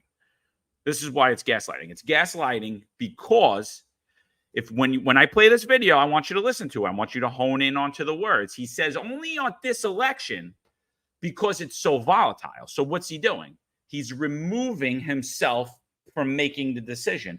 Oh, I know my members are going to vote Trump, but I don't want to be the guy to vote Trump because I got to go tell that to the Dems up in New York. I don't want to be the guy to do it. It's a volatile time. So I'm not going to just throw my hat and say, yeah, we're gonna endorse Donald Trump. Donald Trump is the clear choice. I'm for democracy. If we have detectives that think that Kamala Harris is a good choice, you reap what you sow. Then it is what it is.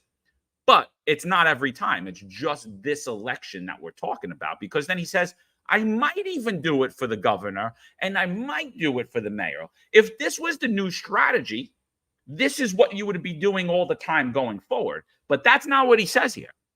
That's not what he says here. He says only for this election. Only for this election. And that's why it's gaslighting. And I got one better for you. If it's only for this election, then it shouldn't be for this election. Then I don't want the vote.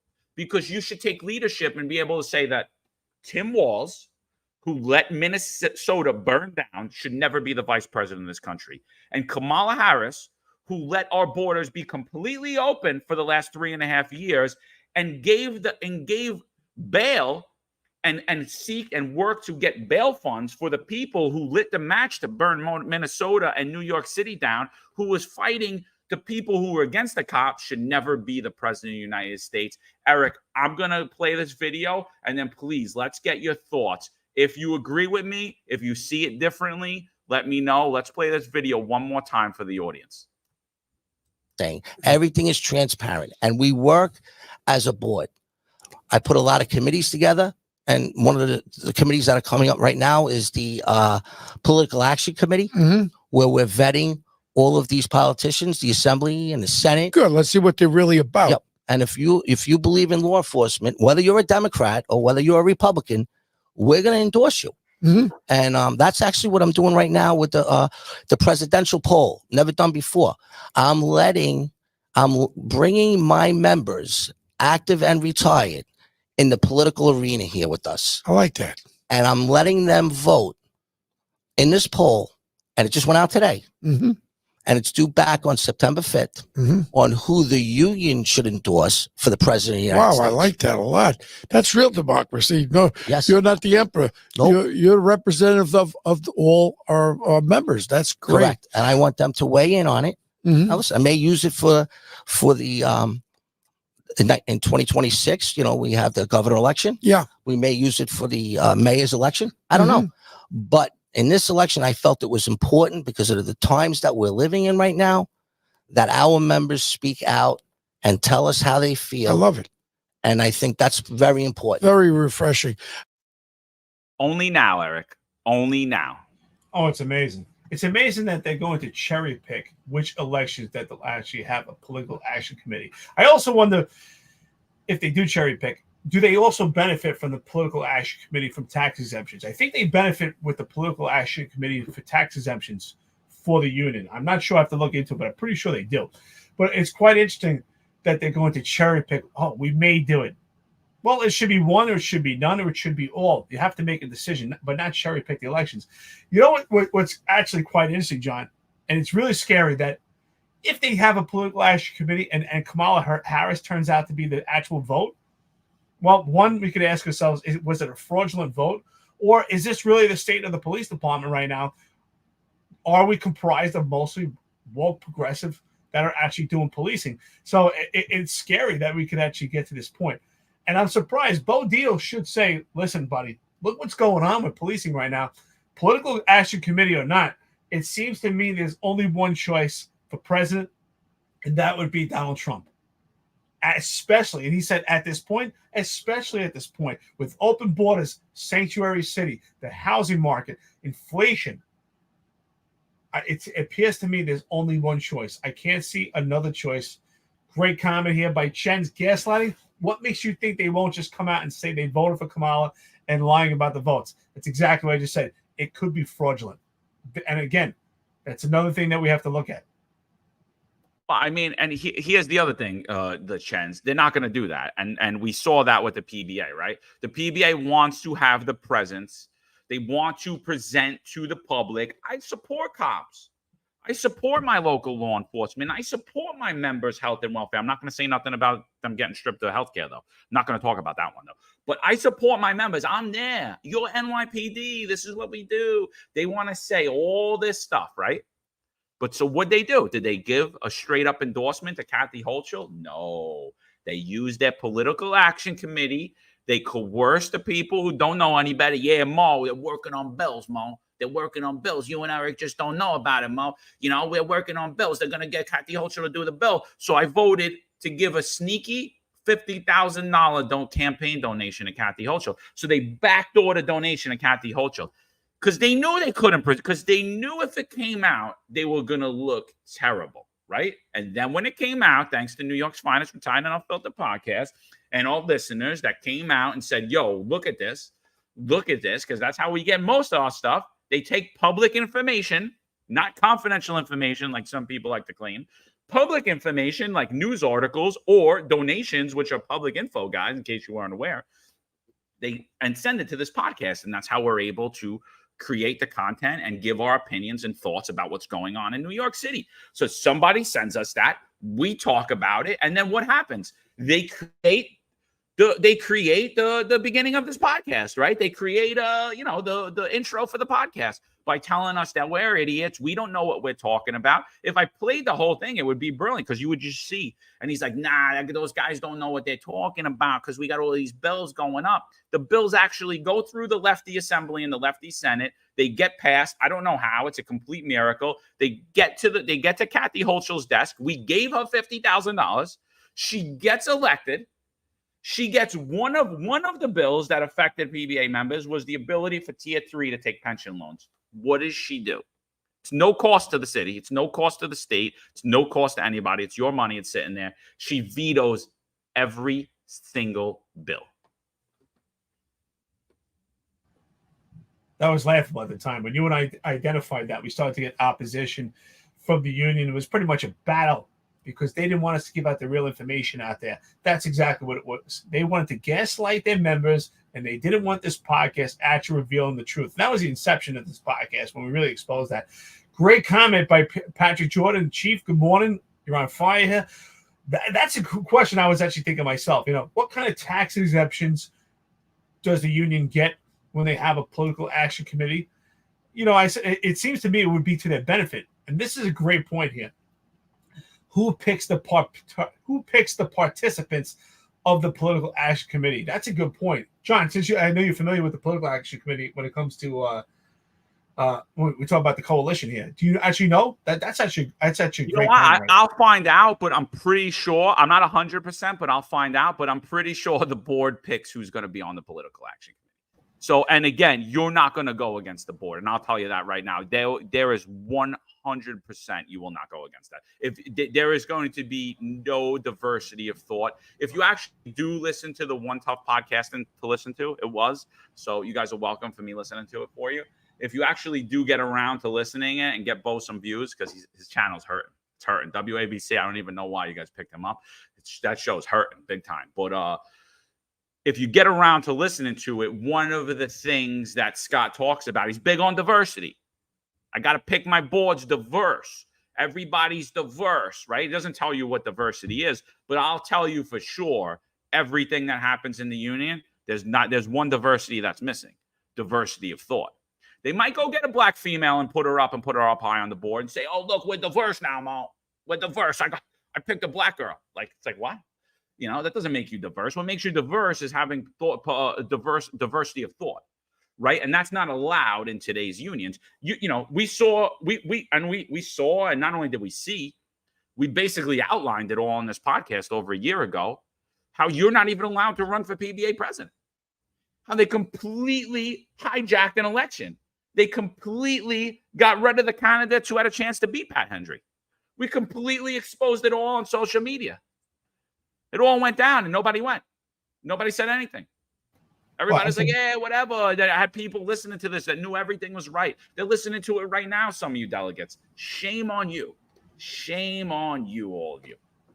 That's the bottom line. That's the bottom line right there. Is we've seen it in our careers, especially the end of my career, in the tenure of my career. I was an LBA delegate. I was SBA delegate.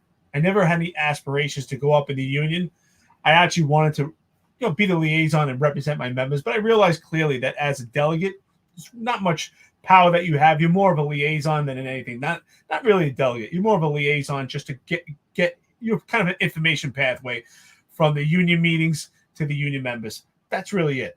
You have no power in anything. But if you actually want to move up in the board, and if you are a board member, it's exactly what you said, John. There is no diversity of thought. Because if your think tank is in opposition to the union's path, you will not be on that board for long. They will find a way to get you out. And look back at some of these prior podcasts to our friends over here that are listening. Listen to the arguments, the debates that we had, and some of the union members. We even had one of the union members on this podcast. I don't want to mention his name right now, but go back and look at it. He's faced an extreme amount of opposition from the unions and from the police department as well, because he was a real threat to the leadership of the union. The membership really sought leadership in these young kids that were moving up in the job and really evolving. And I don't say young kids. I mean, they have close to 20 years on the job, but young in comparison to the board members that we see right now. These board members, they're older gentlemen. They're close to aging out. They just don't want to leave. They're scratching their way out. They don't want to leave because they have to benefit. And you know what? Sometimes it's time to change. There is no diversity there. Absolutely not. It's old men that are on this job that are enjoying the fruits, and you're not going in any opposition. You're not going to say something that is different than what they said. And we've seen it, John. We were given the recordings and the audios numerous times, the meetings. If anyone's in opposition, they sounded like hyenas. It was almost an all-out brawl. Because if there's any argument or any debate to what's going on in the union, you're either, and Pat Lynch said it himself, you're either with us or you're against us. That's the bottom line when it comes to unions. So Patrick Jordan, great point. Who picks this political action committee members? We know exactly who does it. Yeah, and then why can't I read? I'm going blind. Ko Hamanman says, has a political action committee ever had a true impact that helps cops? No. The Political Action Committee is there to deflect responsibility. It's there to deflect responsibility from the president and the board. So they put you on the Political Action Committee and they tell you you're going to vote to approve a sneaky ass donation of $50,000 to Kathy Hochul. You're going to vote to approve that because it's in the best interest of our members. We can't do that because, Alvin Bragg's, he's indicting all of us. He's not indicting any criminals. He's not working to prosecute any criminals. He's letting all the criminal go, but he's going after, the cops that are on the street doing their job. So we got to sneak $50,000 to Kathy Hochul because, she could get rid of him, but she won't. And her too, she's passing all these other laws that are really greatly affecting our members. So we got to sneak the $50,000 to her. And then someone's like, okay. And then when New York's Finest Unfiltered podcast finds out about it and calls them out because no one else is willing to say anything about it. And by the way, most of the delegates were in agreement with us. They were just too scared to say anything. When we call it out, then it wasn't our fault. It wasn't Pat Hendry's fault for signing the check. It wasn't Pat Lynch's fault. It wasn't their fault. You know whose fault it was? It was the political action community because it would be in the best interest because we got bills up there. These guys don't know what they're doing. We've been doing this for 20 years. We've been selling cops down the river for the last 20 years. You're going to take advice from something that actually makes sense. You're going to go with something that logically makes sense, that why would we give money to an anti-police politician? You're going to take that stance instead of with us who've been selling you out for the last 20 years? What kind of people are these? I gotta laugh. Rick Engber, hey, good morning. Thanks for sticking with us.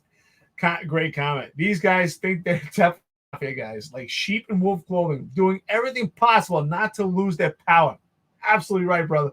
Sell their souls for their personal gain, just like any corrupt politician. You nailed it, brother. Absolutely, that's what's going on. They eat like fat rats. Honestly, if we took a picture of union members right now, they all look like they've blown up. They all look like they had their last supper. It's a great life being a union member, honestly. We know it because they don't want to ever leave. But if they had to strap on the gun belt and wear that body camera that you get a 2.5% raise for, guess what? They would be going to 233 Broadway very quickly. Unlike what John Shell says, we're not going to 233 Broadway anytime soon. Anyone presented with the right moment, they'll be going to 233 Broadway. These guys, that's why you have to put the feet to the fire and you have to let them know, where are my union dues going? Don't be afraid. Don't be timid. They're the same rank that you are. And remember, your boots are on the ground. You're the one your safety is at risk. They're supposed to work for you. You don't work for them. I think it's 50. I had put out a tweet a long time ago. I put on Instagram. I think it's $51, maybe $51.46. If there's anybody on here that could correct me on it, I think per union member for the PBA on a biweekly basis, which is millions of dollars that they're getting a year. And the point of this is they work for you. You don't work for them. So you know what? Bombard them. Call them. I want copies of my bylaws. I want to know, what are you doing about healthcare? Where is our money going? Who are we endorsing? How are you representing us? And talk about other issues also, not just money. We have cops being convicted for doing their job.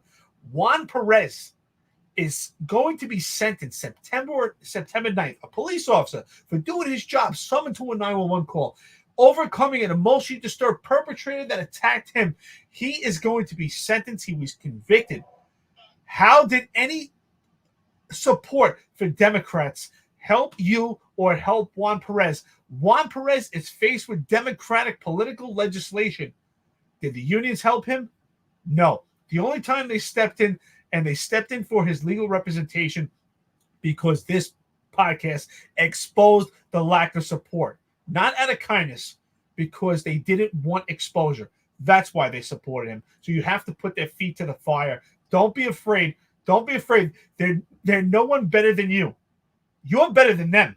They're supposed to work for you. You're out there sweating. They're comfortable in air conditioning building. You're out there freezing your ass off. They're sitting warm in a comfortable building. They should be working for you. They should be calling you What do you need? How can I help you? Pat Hendry and I'm sorry, Pat Hendry. Patrick Jordan with another great one. Unions rely on apathy of its members. That is absolutely true. Absolutely, we know that there's no voting process. The votes come from the delegates. There is absolutely no process. If you were a cop, John, if you and I were cops and we're not delegates, we can't even vote for who's PBA president. So absolutely right. 100%. Unions rely on the apathy of its members. And what the hell kind of people are they, huh? But so let's get into some rumors. Let's get into some NYPD rumors. I didn't get a chance to talk to Eric last night, and we're having some technical difficulties. That's why he's the runner-up for the Noble Technology Champ, and Kaz Daughtry actually won. So sorry, Eric. You know, you were this close. In my book, you were the winner. So I got to get a PS5 to keep up with Kaz Daughtry. So let's talk about some rumors. Rumor is, obviously, you know, a lot of people got hit with subpoenas to go before a federal grand jury. We're hearing some top NYPD officials as well. I'm not sure who. I could probably speculate and guess it'd be a lot of them, so I'd be wrong, so I'm not going to get that. But I'm also hearing that a certain first deputy commissioner for the NYPD, Tanya Kinsella, may be moving to the Office of Emergency Management. I'm hearing that she may move over from that position, and the commander of Patrol Borough Bronx, Benjamin Gurley, will be moved into the first deputy commissioner spot. I don't have it confirmed. That's the rumor I'm getting. Eric, what do you think if that's true? Absolutely no change. Makes no difference. They're both useless. It's not going to make any difference. I think, let's be honest. It's not going to make any difference. Listen, I worked under Chief Gurley. Nice guy. Typical nice guy for the police department. Oh, thank you. You know, I wish you were, you know, back in the 90s, you would have been, you know, great. He didn't show me any support. He knew I was the most complained cop. He knew I was being attacked for doing my job, getting illegal firearms off the street. And at no point did he ever stand up for me. He had the opportunity, he had the power to do that, and he didn't. He let me sit and rot. He let myself and other alpha males leave the profession that were actually doing intrusive police work that actually made a difference on crime. So it makes absolutely no difference. We're just playing musical chairs with useful idiots on this job. That's I have no idea what that comment even means, by the way. Someone put here, geez, why does John look like a skunk is making love to us? I don't even know what that means. They don't like my gray beard. I just got a text too to shave the snow off the beard, you old man. Yeah. I think it shows wisdom, man. I got plenty of grays, but somehow it mixes in with my blonde hair. I'm going for the smart look. I was thinking about wearing glasses. You guys are mean. I think it's pretty funny, but I'm glad you explained it because I had no idea what that meant. But anyway, I think it makes no difference. Just playing musical chairs with the same useful idiots at the upper echelon of the job. It's just the last man standing. You know what? I'm going to say it again. Patrick Jordan, that was on this show a couple days ago. We did a live show. We were on his show. That's a chief. Articulate. The chiefs that we see in the upper echelon New York City Police Department couldn't hold a candle to Patrick Jordan. First of all, they couldn't even sit in a room with him because he's intelligent, actually knows his job, and he said he's up on current events. He studies it. He's in the game. Unlike the chiefs of the New York City Police Department, they're just the last men standing. They could not hold a candle to this gentleman. Absolutely not. What do you think? Do you think that certain members of the NYPD upper echelon did receive a subpoena? Absolutely. For the federal corruption grand jury? Absolutely. And that should come out immediately. That should come out. We've never even seen that before. This is again the first of many. Under Mayor Eric Adams, we have the first of everything when it comes to diversity, but this is also a first where a mayor is getting subpoenaed, and the first where the upper echelon, the leadership of the police department is getting subpoenaed. And this should be released and transparent immediately, especially if you're being subpoenaed in leadership of the NYPD. Yo, your mic again's cracking out. Other thing, like I heard that you're going to start to see a flood of commissioners leaving New York City employment. And if that's the case, that tells you everything you need to know. Eric Adams getting indicted and everybody's looking to find a home. But I agree with you, Eric. Whether it's Tanya Kinsella as the first step or Ben Gurley or anybody else, it ain't going to matter because at the end of the day, this is the get stuff done administration. So, you know, it doesn't matter who it is. That there would be absolutely zero effect on the rank and file, the NYPD, zero effect on public safety. But I do think I'm still sticking with that rumor. I keep continuously hearing that Ed Caban's going to step down very shortly. What do you think, Eric? Well, there's no doubt. There's no doubt that he's going to step down shortly.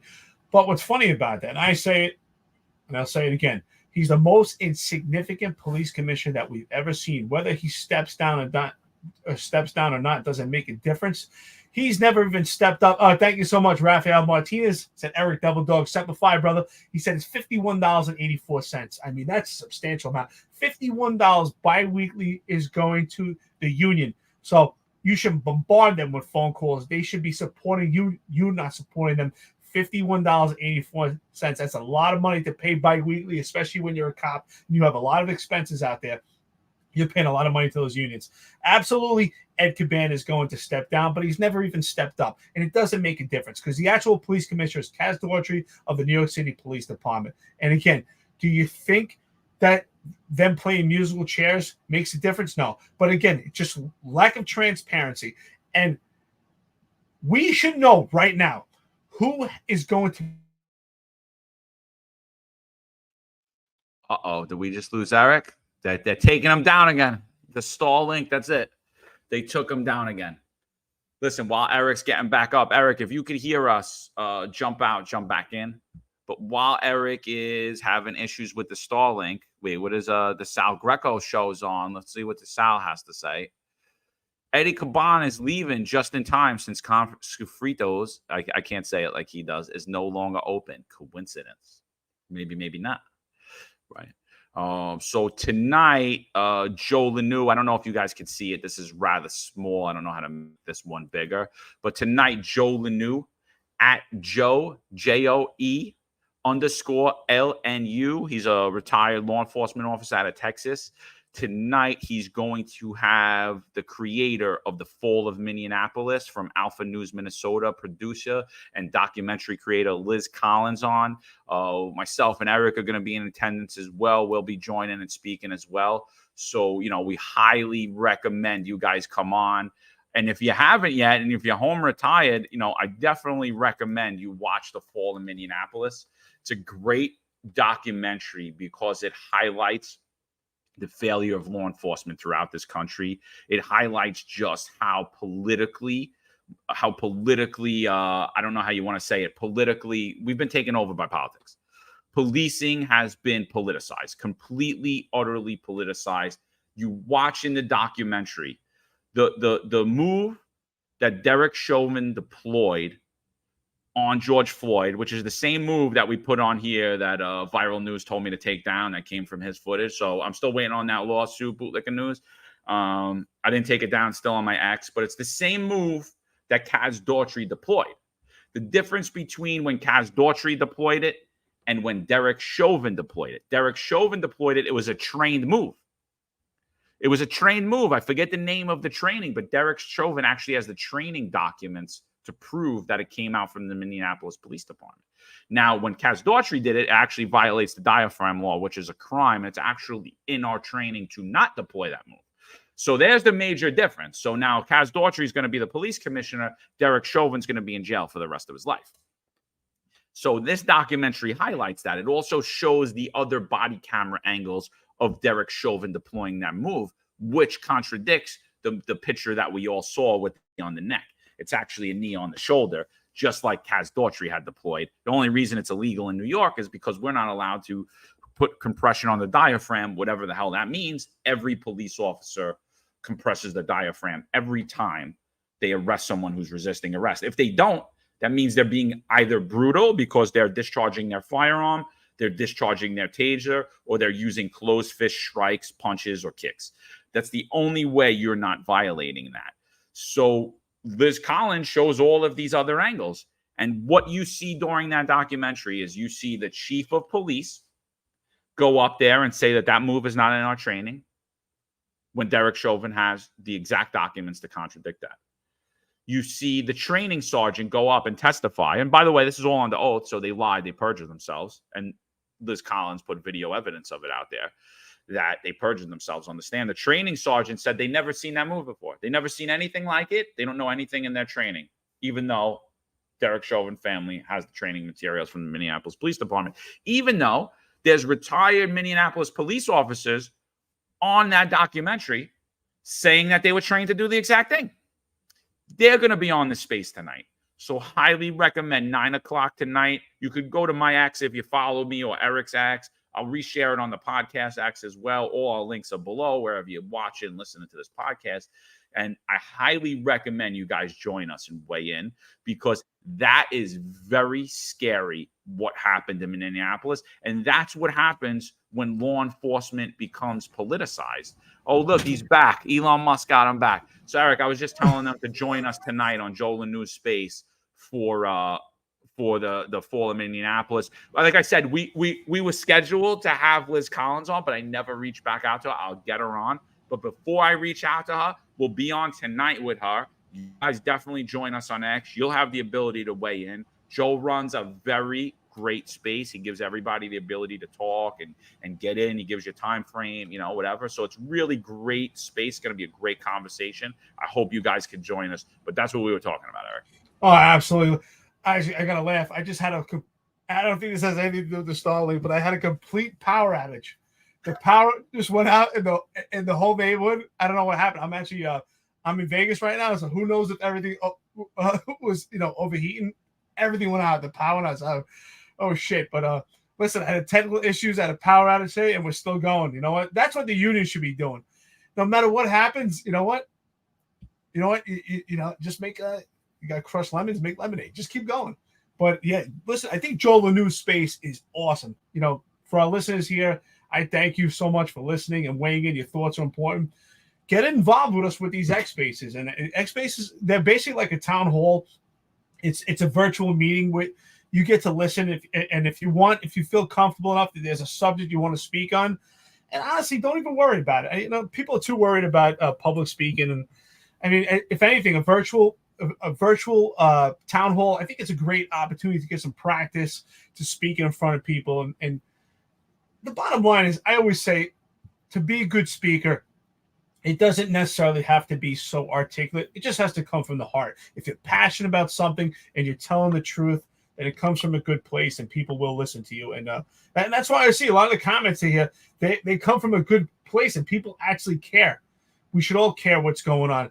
Again, to me, it seems to be the easy choice. I don't find myself far left when it comes to politics. I don't find myself far right. And same thing for John. I find myself in the middle. I just want to be a good American. I want America to be the salt of the earth. And John, I heard you were just saying, as I jumped in, talk about the fall of Minneapolis. I think we really need to zero in on what happened during the fall of Minneapolis so that it doesn't happen again, right? I was a history major in college, and what's the best prediction of the future is a reflection of the past. That's why it's so important that we have historians. That's how we learn, and that's the value, so that we don't make mistakes going on in the future, is a reflection of what's happened in the past. And unfortunately, the progressives have become so progressive that they've actually made us regressive, and we're circling back to old times. I mean, sometimes I hear some of these progressives talk, and they're bringing us back to Jim Crow. They're so divisive, and they're so racist in their ideology, and they're bringing us back to Jim Crow. Watch a preceding podcast that we did where we had a watch party, and we're talking about the DEI movement in New York City under the NYPD.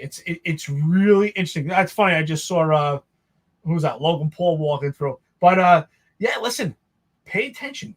Pay attention to these things, these key points that have going on in our country right now. Really, really weigh in. Yeah, this was the Tyson Paul event. They're getting ready to fight in November. We spoke about it before. I absolutely hate it. I think Tyson's too old. I think Jake Paul's too roided out. I think he should have to go get tested. I don't think it's a fair fight. And listen, Mike Tyson at one time was the baddest man on earth, but you cannot maintain being the baddest man on earth forever, and he's just not the baddest man on earth anymore. Jake Paul's working out every day. He's been doing it since he's a kid. He's roided out of his mind. He's boxing every day. I don't think Tyson's going to have the stamina, but this is Eric Adams walking in, and he was met with boos. Everybody was booing him, but everybody also booed Jake Paul. right? So Jake Paul was like, "Screw you, New York. You used to be good. You're like Mike Tyson. You used to be fired 20 years ago, but you just ran by a bunch of Democrats." And it's sad, man, because I love New York, but I mean, I think he nailed it.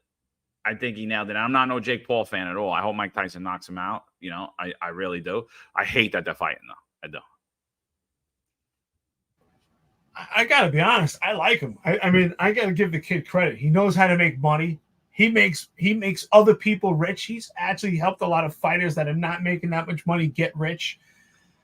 I mean, you have to look at it what it is. I mean, is he a legit boxer? I would say yes. He's a legit boxer. He's really built himself up. Is he a professional boxer in the realm of the top boxers? Absolutely not. But is he a legit athlete? Absolutely. He's on all kinds of peptides. I don't think he should be fighting with Tyson. I don't think Tyson should accept it. He's on all kinds of peptides. But again, you know what? Mike Tyson has a very cavalier personality. He's cool. He laughs at everything, and he doesn't care what anybody thinks of him, which is one thing that we love about Mike Tyson so much, right? Even Mike Tyson says it, and he said it on a recent podcast. He said, "I'm voting for Trump. So what? What are you going to do? You don't like it? Too bad." So he stands on his own principles. When he says something, he means it, and he has no fear of what other people think about his personal or political views. So with that, I think this is interesting. I like Jake Paul. I think the kid knows how to make money. I think he's on all kinds of peptides. I don't think this is fair. But if you look at him like kind of like an exhibition, then it's okay. But do I think Mike Tyson should do it? Absolutely not, because I don't want this to hurt his legacy. I want people to view Mike Tyson when he was in his prime, doing 2,000 squats a day. I mean, he was just a complete specimen. His regiment back then was animalistic. It was fantastic. And again, of course, he can't keep up the same cardiovascular and produce the same athleticism that he did back then. It's just clearly impossible. As you get older, Joe Rogan said it, and I agree with that. You have to lift weights and work out, not just because you want to look good, because you're fighting tissue breakdown. And as you get older, that's the reality. You lose a percentage of your athleticism, and you're fighting age. And Mike Tyson, you just put it to bed, and that would be it. Maybe if he wants to help in a coaching style, but to actually compete himself, it's unfortunate. I don't think he should do it. Yeah, I mean, I agree with you. Yeah, I think Jake Paul's got a good business sense, but I like that he's making money. Good for him. It's America, and I do think that he is a boxer in the sense of the word, and like the sense of that he's boxing every day, but he's not meeting the standards of actual boxing. He's created his own realm where he's not going to be drug tested. The weight classes don't matter. Age don't matter. So I don't consider him a champion. And I watched some female boxer on Hot 97 the other day, and she was saying she would never fight in an undercard for Jake Paul. She's like, Jake Paul offered her big money to fight in the undercard. And she's like, I'm a champion. Jake Paul could fight in my undercard. He's not a boxer. I am. And I was like, and I was like, she's so right. And she, some other female boxer was boxing on the undercard for Jake Paul at this event. And she's like, listen, good for her. I'm not going to knock her. She wants to make money, but I'm not doing that. I'm not diminishing my name. I'm a champion.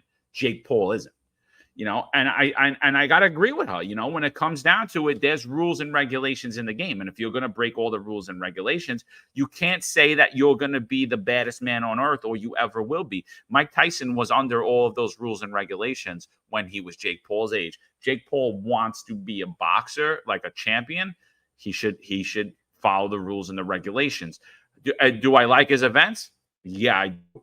I think that's a good thing for the country. I think it shows capitalism, just like people didn't like Dana White when he started in the UFC, right? Because it was a knock on boxing and it was different. But in the truest sense of the form, this is more of an entertainment sport than actual boxing, because boxing has rules and regulations. Jake Paul's events do not. Lily wants to know what time tonight. It's going to be 9:00. Joe Lanews. If you go to myself or Eric's Twitter, you could just click on our picture. You'll see when it's red like that we're live on X. Excuse me. I can't get Twitter out of my head, but so you just go there, click on it. You'll be able to join the space. If you want to get involved, you want to talk, you raise your hand. Joe keeps, I think, about like 16 people up on the stage, and he'll rotate. Does a really good job. So check it out, 9 p.m. tonight, Eastern time. Other thing I want to bring up. Apparently, if you had any, apparently I feel a lot of what Kaz Daughtry was tweeting about. I feel a lot of what Vicky Palladino was tweeting about was really concerning the stuff that myself and Eric and Marlon were talking about concerning drones. Apparently, if you're against drones as a first responder, you're anti-police and you want to strip the police of necessary tools. I don't think myself, Eric, or Marlon ever said that we shouldn't use drones, right? And this is a good example. Congratulations, Kaz Daughtry. You actually look like a professional for once in your career. There was a home invasion in Dudleston, Queens. Dudleston, Queens is a very rich part of New York City and Queens. It's up against the water. There's a lot of high-profile people own homes there. Very expensive area to live in Queens. A very, very nice area. So there was a home invasion in there. And a mother and her baby got out, called 911. Police got there. They were able to surround the home. There's been some weather in New York City, right? We've had the impending storm. I think it's a Hurricane Ernesto's coming, so we're being hit with a lot of rain. So they couldn't get choppers up to do surveillance, but they could get the drones up, right? So they got the drones up to cover the area, and that's what you're seeing here for those of you that are watching. What I have up on the screen for those of you that are listening is night vision from our drones you see over the entire home. You see the home, you see the backyard, you see the surrounding blocks. So it gives a bird's eye view for the police officers. This is a great utilization of the drone. We've been making fun of drones following sharks around in their national habitat and making fun of drones in Central Park where you can't see through the trees or under the trees what's going on, and drones being portrayed as they are going to replace the rank and file police officer. So don't you dare ever try to make the comparison that we're sitting here and trying to take tools away from the New York City Police Department. What we're saying is they need actual leadership. What we're saying, Vicky, is if you weren't on Twitter and you were fighting, actually pushing back against the likes of Kaz Daughtry and New York City Mayor Eric Adams, maybe you wouldn't be on the list of where crime has rose the highest in New York City. Maybe you haven't advocated enough for your residents. So don't ever dare try to make the comparison that we're trying to take resources away. This is a proper utilization of it. This is the first time you've seen it. Congratulations, Kaz Daughtry. It's about damn time. That's why I say Kaz Daughtry. Bravo. Bravo. We have said on this podcast time after time, drones, artificial intelligence, and other forms of technology are a great supplemental tool and resource for law enforcement. We have never said on this podcast, again, here comes misinformation. We have never said on this podcast that we are anti-drone or anti-artificial intelligence. What we have articulated is that Kaz Daughtry himself and other members of the leadership of the upper echelon of the police department have advocated and boxed themselves in with direct statements that they're supporting defunding the police and ultimately abolishing the police by replacing the human element, the police officer, the boots on the ground, with artificial intelligence. This is a supplemental tool. Keep in mind, there are still police officers that responded. There was a perimeter set up in this case. I don't even have to ask. I'm sure there was a perimeter set. All the tactics were put in place to apprehend the perpetrators to this, and the drones was a supplemental tool to make the apprehension. But there still was the human element involved. Absolutely.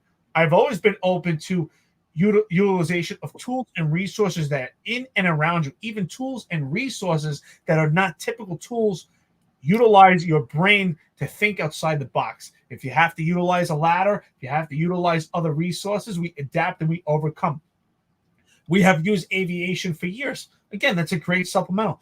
Aviation was down. That's thinking outside the box. I will give them credit, and they did that. They utilized the resource. What other resource can we use to gain a positive outcome in this case, which would be the the apprehension of these perpetrators, in which they did by utilizing the drones. That's what we should do. But again, John, you just said it. That's the key point right here, is utilizing it properly. To utilize the drone to canvas for sharks is a joke. It's just ridiculous. To utilize it just to have opposition to this podcast, because we had satire joking around about Kaz Daughtry's PS5 controller, is absolutely ridiculous. Drones are a great supplemental tool. It's not the primary source. That's what we're trying to tell you. Drones, aviation are not the primary source. The primary source are the boots on the ground, the observation skills, the training, the tactics by the police officers, utilizing the tools that they could have to make these apprehensions. And it was the police officers or maybe Kaz himself that made the decision. And if Kaz, you made that decision, that's a great job. That's what we want. That's what you should use. You utilize your resources. But what we want to know is that you have the leadership ability to utilize other resources when necessary, and not just rely on drones, and not push to replace police officers with drones and gun detection scanners. Use the human element to use these mitigating and contributing factors to get the job done. Bravo. Good job. 100%. And you know, we made fun of Kaz when he wanted to just fly drones over people's backyards to inspect what they're doing, like it's a police state. You know, that's not what it is. But this, he's flying over. This is a life and death situation. This is a totally different situation, right? For years, if you had a barricaded, emotionally disturbed person, which means they lock themselves in an apartment or in a room, who do we notify? You notify the duty captain, you notify ESU, and you notify TARU. TARU, the Technical Assistance Response Unit. And TARU would come and put cameras under the door. So currently in the modern day police department, this is still a great tactic. Was this written in that TARU is going to now come in and deploy drones during those barricades? If it hasn't, it should be, right? It should be. That's common sense. This is common sense. We have this tool available to us because as we're sitting there, I would always say, I'd have a car in the back and I would always say, how do I know this guy didn't jump out the window? I'm sitting there waiting for ESU. They're looking at the door. I'm like, how do I know he didn't jump out the window? How do I know that we got a bird's eye view or a great view? Or maybe there's areas in the back that restrict even our cops to getting to actually get a good view. So yeah, 100%. Anytime you're getting a barricade, you're getting anything like this, you should use the drone. And honestly, it might have been at a point better than utilizing helicopters. Because if you could have these with the same helicopters, I mean, you're saving tax money. Don't you have a fiduciary duty to New York City taxpayers as well to give them cost savings as people who are running the city? I think you do. I think you do. So yeah, this is a perfect utilization of the drone. It works in combination with the human element police officer, right? Marlon says it here. Absolutely. It's a tool, a machine that's only as good as the humans operating. Frankie says it. Frankie 197, a supplemental tool in the toolbox. All the tools have different applications. Very true. And that's what we're saying here. We're saying utilize it properly. But when we're losing cops left and right because this administration is chasing them out of the profession, out of the NYPD, when we're losing them left and right, and we're sitting here saying, well, we have all these drones as first responders. The future's now. K5 is the transit police officer of the future. That's a damn lie. That's defund the police. That's abolish police. Vicky, if you support that, really change it. Change the R to a D. Change it to a D, because I'm sick of you. I'm sick of all of you in city, the Common Sense Caucus. I'm so sick of them buttoning up to this administration that's working directly against everything that they say that they're against. I'm so sick of it. It's disgusting. It's very simple. It's a very simple answer and analyzation to this process here. Are these drones going to respond to this robbery, home invasion in progress without the human element on the scene? Are these drones responding there? Are they making the apprehension? No. Without the human element, the drones are ineffective. That's why I say it's a supplemental tool, not the primary source. The primary source will always be the boots on the ground, the rank and file. We support you. You are always the primary source. You are number one. These tools, these resources, they are a secondary source at your disposal, how you see fit and you choose to use, whether it's you, the rank and file, or the leadership decides to utilize tools. But the human element will be the primary source. They will be the ones responding.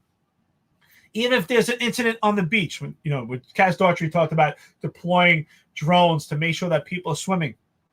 We need the human element to make the observation that there are people in distress, what the conditions are of the ocean, and then the drone could be utilized. Again, the drone or any artificial intelligence, even the gun detection scanners, if we decide that was something good, that is a supplemental tool. So, again, listen, I thank everyone for listening. I think these comments are great. People weighing in. Someone put here, NYPD had 41,000 cops and now has less than 32,000. John and I have argued probably has even less than 30,000. You're absolutely right.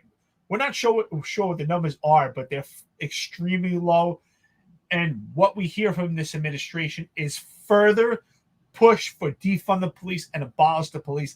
And that's why we want them to come on this podcast so we can have those real conversations, because I'm curious, do they actually realize when they make these statements that they're actually supporting defund the police? Because I'm not sure if they're actually aware of that, because it's twofold. Either they're aware of it and they're pandering to this progressive movement, or they're just a useful idiot, and they don't even realize what they're doing. And they're both problematic, and true leaders would actually have these discussions and come forward and go forth with. Did you guys see that New York City Sheriff Anthony Miranda? He gets caught speeding, lights and sirens, which means he's going through camera lights. He's getting camera lights on his vehicle also. And he's doing it to drop his son off at work in a department car. What do you think about that, Eric? I had put out a tweet in regards to that. I just put up, look at the man with the invisible mask. It's quite interesting that we have him in place again. It just appears that Mayor Eric Adams, everyone that he puts in place in his circle, has some type of sketchy past and is always doing something that gives the appearance of impropriety. So at some point we have to say, well, we threw enough darts out there. We're hitting a target here. I think if this is the case, it's a complete misuse of power, especially the fact he's not even in the NYPD responding to anything that's of an emergency. It's already questionable right now, the smoke that they've been closing down, what political and financial gain do these private entities get. But here again, something that's colorful with this administration. Someone put it, I just got to laugh. Someone put a comment, horsehead. But it's absolutely ridiculous. We have questionable from Ed Caban, if he's riding around getting summonses for emergencies that he's not responding to. He's the police commissioner. And now we have Miranda involved also. It just shows more misuse and abuse of power by this entire administration, this elected administration, by, of course, under the behest of New York City Mayor Eric Adams himself. And after the subpoena, I'm sure it's going to change. After actually his appearance at grand jury, I think this is going to change a lot. At least I hope it does. Yeah. I mean, I don't know, dude. I don't know. I'm like, horsehead Miranda. The other thing with him that really bothers me is there was I was totally against this legalization of marijuana. And not because I really am against marijuana at all, but the way New York City was rolling it out. If you go back on my acts 2 years ago, I was going nuts. I said, there's no way you're going to be able to regulate this. You have no safeguards in place. This is going to just cause more crime, more confusion. And again, you're going to turn and go after the taxpayer. And then you're going to blame everybody else but yourselves because you can't implement this right. I over and over and over again, everybody told me I didn't know what I was talking about. I should shut up. I'm not a businessman. I'm not this. I'm not that. I'm just a dumb cop. I'm a dumb greaseball. I'm dumb this, whatever. Right? And then sure enough, they roll this legal marijuana out and it's chaos, right? And everyone's complaining. I have illegal smoke shops, this, that, the other thing. So it's heavily rumored that a lot of our elected officials and their children and their friends, they have direct ties to a lot of these marijuana shops that have opened up in New York City. And what we're seeing across New York City is now the main focus is to go after these supposedly illegal marijuana shops. Now, I don't know what's illegal marijuana because they made it legal. They couldn't, and I said, there's no way to regulate something if you make it completely legal. You have to have safeguards in place for this not to happen. So instead of actually looking to actually fix the problem, What they're doing is they're going after select businesses, shutting them down arbitrarily. Because if you look at the rules of what's happening, it's like, oh, well, this product is this. It's all arbitrary fines up to $50,000. The sheriff has the power to just shut your business down. So they're removing your due process in court. When there are businesses directly across the street or maybe even on the same block as the person that shut down, that the sheriff never visited or inspected. And nobody's asking why. Why aren't you asking, Vicky? Why aren't you asking, Ina? I thought you guys were against these illegal smoke shops. Why are you only concerned and cheering, clapping up and down when one of them goes?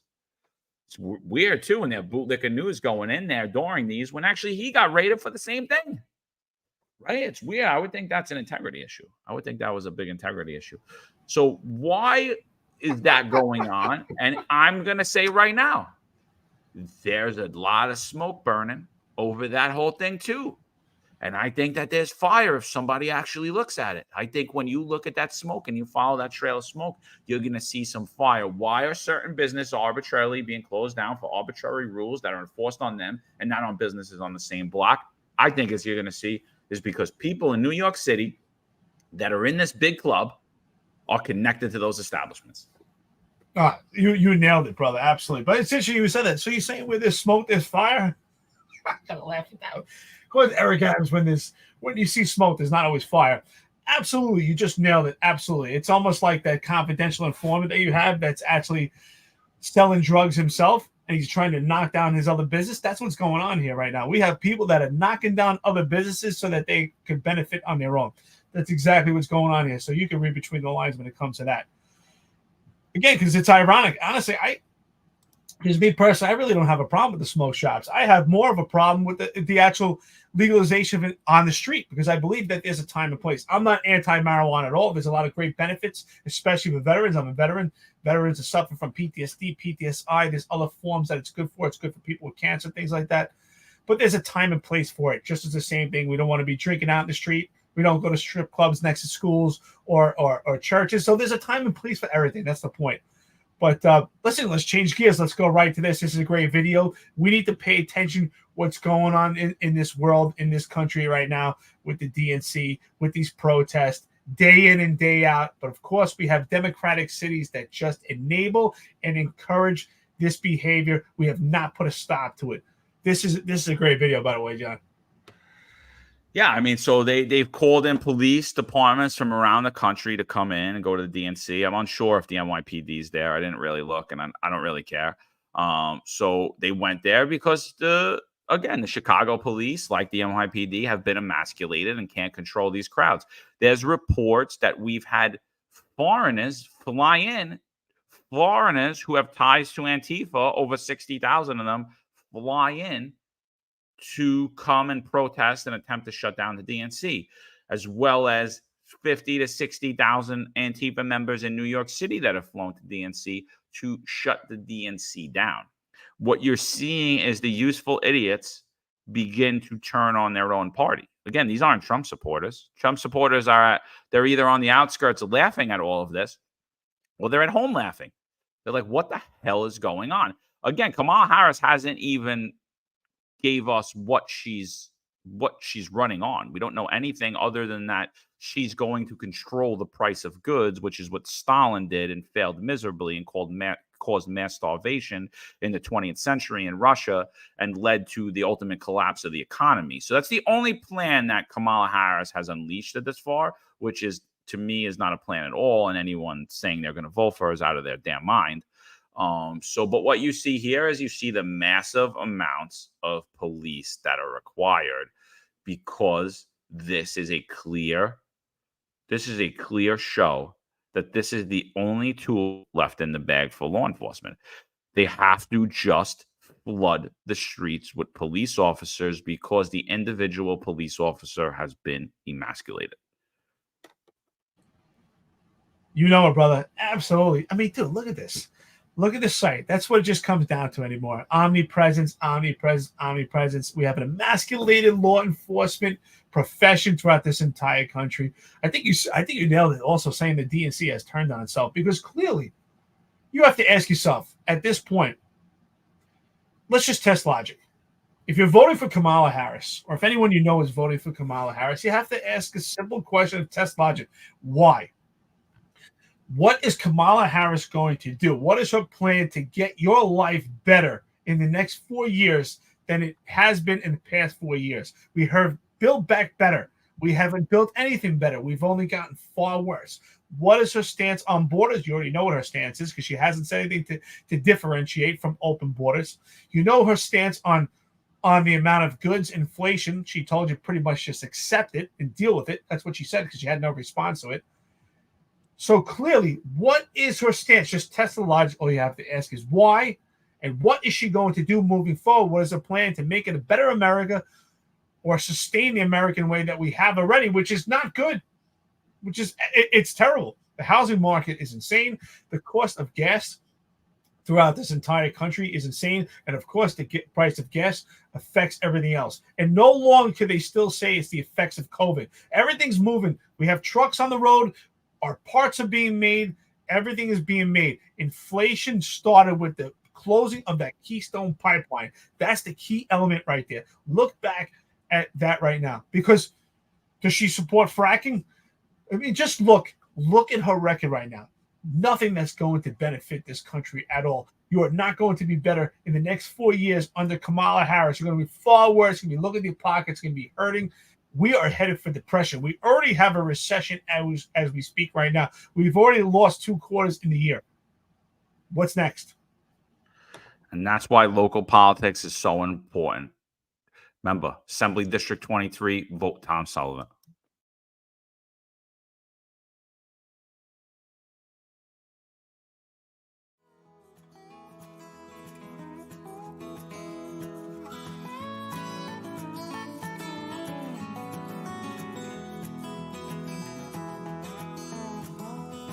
Tom Sullivan is the Republican, Conservative, and Common Sense Party candidate for New York State Assembly District 23. Tom is a financial professional who served simultaneously in the United States Army Reserve for 30 years and has now retired. His district covers Ozone Park, Lindenwold, Howard Beach, Broad Channel, and the Rockaway Peninsula. Come November, I would empower our law enforcement agencies to go out there and do their job and not put them or their families or their pensions at risk for doing their jobs. We need drastic change in Albany so that we have a say in this matter and they realize people of New York State will hold them accountable. The Sullivan family has a legacy of service. Tom served for 30 years protecting and defending the rights of others. Come this November, he has earned your support. This advertisement's paid for by the Friends of Tom Sullivan. So that's it. Let's bring up to the stage this video that just comes out of the Bronx. This is what the men and women in the New York City Police Department haven't been deal with since we've completely empowered criminals. This is something else.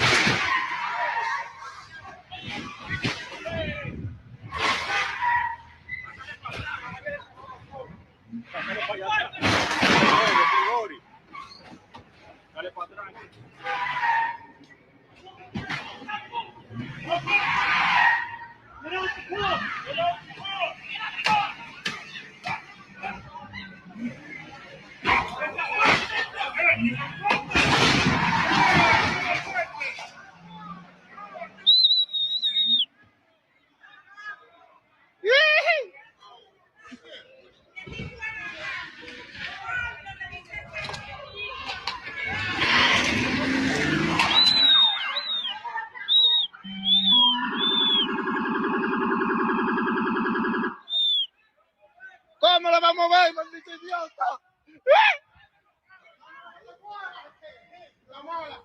Llama a la ambulancia. Yeah, come back where? Look at her, bro. Dale, llévatela. Llévatela.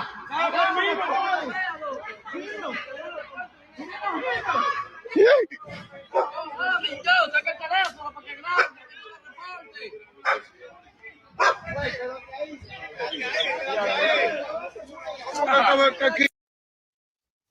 Unreal. What do you think about that, Eric? Well, I tell you what, thank God they changed the decals on the car because that really made a difference. That's really important. We changed the decals. You know, you look at the scene right here and you say to yourself, John, we all been there. We all been in volatile situations. But unfortunately, this is an everyday occurrence now. And this is several times a day that's happened in New York City.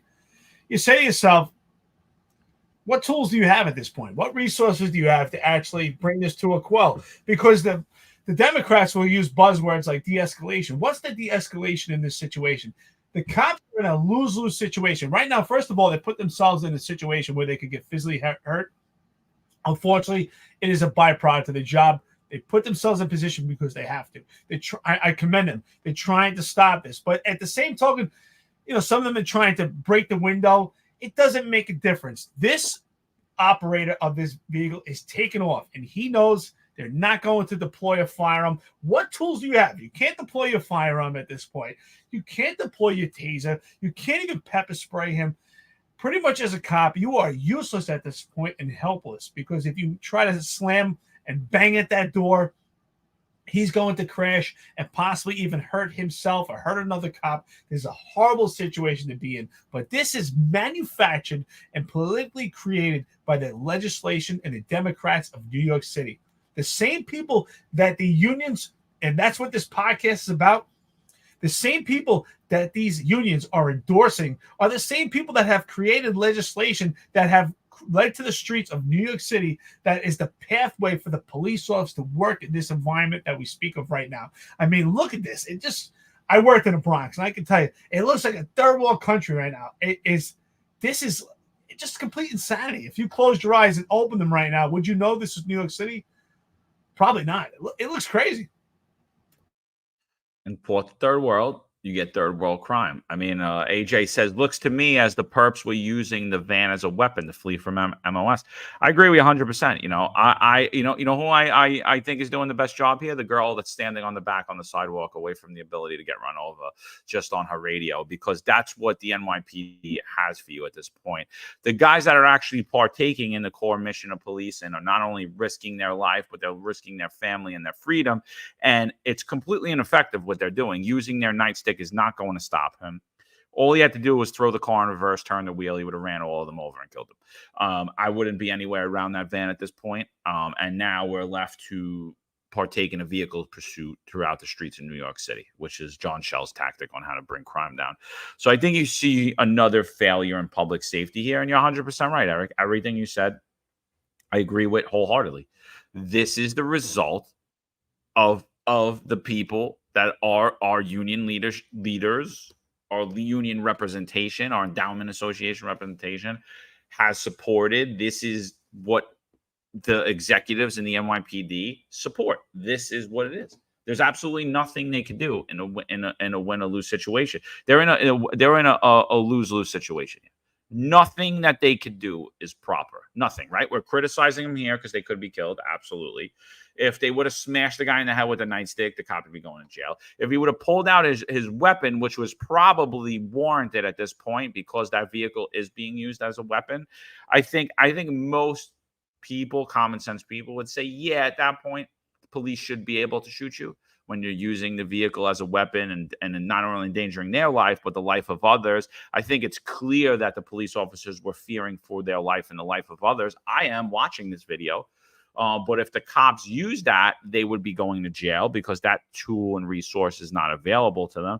So there's absolutely nothing they could do except be like the girl that's in the background here on the sidewalk, completely away from everyone, just on the radio. That is what the NYPD want. He's a guardian. They're warriors. Warriors aren't acceptable. We want the guardians. You nailed it, brother. Spot on. Absolutely. What they're doing is actually completely ineffective. I can't blame them. They're trying, right? They're in the game. Their hearts are going. Their hearts going a million miles an hour, and they're trying to figure out how do we stop this? Because they know damn well, not one of them took their firearm out. They know damn well that they should use their firearm because that's the only choice in this matter. Right now, this is a deadly situation. We don't know if there's kids that could be running in between a car. This is a deadly situation. Easily, someone could be killed by this. We don't know if someone's in the car, in another car up. A block up, This is absolutely a deadly situation, and these cops are trying to hit with their batons because they don't know what to do. They don't know what to do, and there's no training on this either, especially right now in this climate right now. There's no training on what to do. You're right. The best thing they can do is step aside and, you know what? Go ahead, drive through, and we'll have John Shell's khaki pants. They'll pursue you once Kaz Daughtry sends up a drone to find out where you are. But there's other ways to skin a cat. This is absolutely ineffective. Again, I can't blame them because they want to help. They don't have the tools and resources, and sure enough, they don't have the support to do it. I believe that the only choice would be to take out your firearm and deploy a shot. However, they should not do it because they would find themselves facing the arm of justice by Darcel Clark, and they would find themselves being indicted, charged, and possibly actually prosecuted. And that's what it's like. That's the life of a New York City police officer. Ron Layson, good morning. If it's just a GLA, the perp has already shown the danger to public by his actions. The vehicle pursuit is not worth it. Danger to public outweighs apprehension. Absolutely. That's what we've been saying on this podcast, that vehicle pursuits should be only utilized as a last resort, or something's happening in real time. Someone's actively shooting at the vehicle. They just kidnapped a small kid at last resort. Vehicle pursuits, especially in the metropolis of New York City, outweighs the danger and is more of a danger to innocent bystanders than it is worth it, the byproduct of actually making that apprehension. I agree with you, spot on. Yeah, I think that's for almost every pursuit that I've seen under Shell's administration as the chief of patrol. I think that's every pursuit I've seen. The danger to the public outweighs the apprehension. I mean, so I don't think the support in any manner, shape, or form, or anything that's been doing is going to warrant it. But this is New York City's public safety plan. I gotta fault the kids that are up there. I gotta, because you're risking your life for what? You're risking your life for a city that does not care about you. And I was watching another pursuit the other day where the guy actually put his hand on the door, and I'm like, oh my God, because all that person has to do is just put his hand on you and you're dead. It's over. Then drive away with you on the car, you're dead. Don't ever touch these cars if they're fleeing. I wouldn't even get close to them. Just follow the procedure. Follow the vehicle pursuit procedure. Let John Shell make the call. Follow the EDP procedure. Let them make the call. Do everything by the book. No, read that book upside down and follow it to a T. Eric, you got anything before we got out? I know we started late. We'll be back on tomorrow, 08:05. Wednesday, we're going to be down. We're not going to be there. Tomorrow morning, we'll be back, 08:05. Talk about some more stuff. Eric, you got anything before we go? You know what? Sure as hell. We'll be up 8:05 in the morning. Any technical issues, we'll work them out today. I think they're pretty much ironed out, but it's absolutely that, what you just said. There's no training. Let's be honest. There's no training for the police department, what these police officers should do in this situation. Absolutely that. Do not, for my police officers out there, please do not put your hands in the car when you have a moving vehicle, because easily, as John said, someone could put their hand on your hand and easily create a vice and a grip where you can't get out. Don't put yourself in that position. Sometimes you have to think smarter, not harder. But unfortunately, I think these kids' heart's in the right place. They appear to be young police officers. They want to help. They just don't have the tools, and they don't have the knowledge on how to take part in this particular situation. Sometimes you have to back off, and it's a safer move and a smarter move, and to actually create less damage to other vehicles, to put people in a safe place. But it takes training. It takes discipline. And that's something that the police department lacks in most of the police departments. Unfortunately, we have ordinary men and ordinary women with big hearts that care. So I'll end with this. To the police officers out there, please, if you're watching this, be careful. To our friends that will listen to the podcast for the past 2 hours and 20 minutes, thank you so much for taking part. We have amazing comments, amazing engagement. And that's what makes this podcast really grow, is by the support that we get from our listeners here and the friendship that we have and the engagement, because your opinion is just as important as ours. We're just a mouthpiece here, but we're doing this together. We're building a network, and I appreciate it. Thank you so much to the listeners. Good morning. Have a safe day. And as John said earlier, we're doing an X-Space tonight. If you have an opportunity to weigh in, his name is John Lanou, and if you need the access to it, you can just jump on John's X-Space or mine, and you'll get the access to it. Thank you so much. And if you don't have the time to stay for the entire event, that's okay. Just pop in, show your face, maybe speak for a moment, or just listen to some good information. Matthew Bryan said, great show again. Thank you so much, brother. We appreciate it. Stay safe, everybody. Thank you. And just before we get out of here, just to wrap up with the politically confused police unions. So just so you're aware, Pat Hendry, Scott Monroe, Lou Turco, Vincent Valalong, Chris Monahan. Just so we're aware, we've had 390 people on here commenting, watching live. We'll have a few thousand in the next few hours. The audios go out either later today. We'll get a few more thousand. There were going to be thousands and thousands and thousands of people that listen to this podcast. A lot of them are your members, right? They come here. You're going to put out a response about this later in the day. And just so you know, I'm looking right now. 5 days ago, Bo Dito put this podcast out, and he has 340 views. He's backed by a nationally syndicated radio. 770 WABC radio. So you're doing your members a disservice by not partaking in these conversations, by hiding in closed door meetings. And, you know, another thing that was said in that meeting, in that thing, and I forgot to bring this up earlier, was he said, we're going to be meeting with the candidates. And we don't care if you're a Democrat and we don't care if you're a Republican. We just care that you support the police. I'm saying right now, that those meetings should be recorded and they should be transparent and made available to your members for them to decide. If you're going to use a democratic process in the presidential election, that should be the process going forward for all of you. You will endorse and give money to candidates who your membership voted for. Now, if they don't vote, that's on them. But if you're just going to do it for this presidential election, you're a coward. We see right through you. And that's it. Sorry for the rant. Guys, I appreciate all of yous. Always great to have all of yous on. Sherry, thank you for joining. God bless everybody. I hope everybody has a great day. And reach out to our friends at Laidlaw Blue if you have any financial concerns, you want to look to invest. Great people. There's a handful of retired officers that don't live in the state that have a lot to say about the dream team, as I like to call it. All of a sudden, they retire and have a master plan on how to fight crime, but nothing to contribute when they were here. They want to come back and be part of the dream team. What can I say? Law enforcement professionals dedicate their lives to serving and protecting our community. But who's protecting their financial futures? That's where Laidlaw Blue comes in. Our wealth management platform is specifically designed for the law enforcement community. Laidlaw Blue is a division within Laidlaw Wealth Management, run by retired New York City detective John McDermott. His status as a retired detective uniquely positions him to establish a deep connection between Laidlaw Blue and the law enforcement community.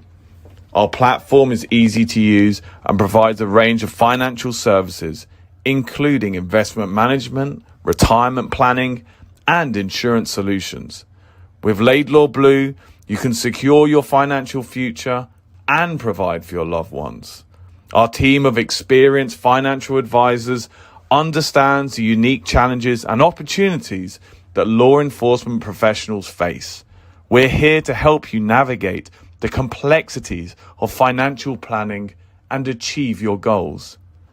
Laidlaw Blue. Secure your financial future today. Book a meeting using the QR code displayed or call us directly on 888 901 Blue. That's 888 901 Blue.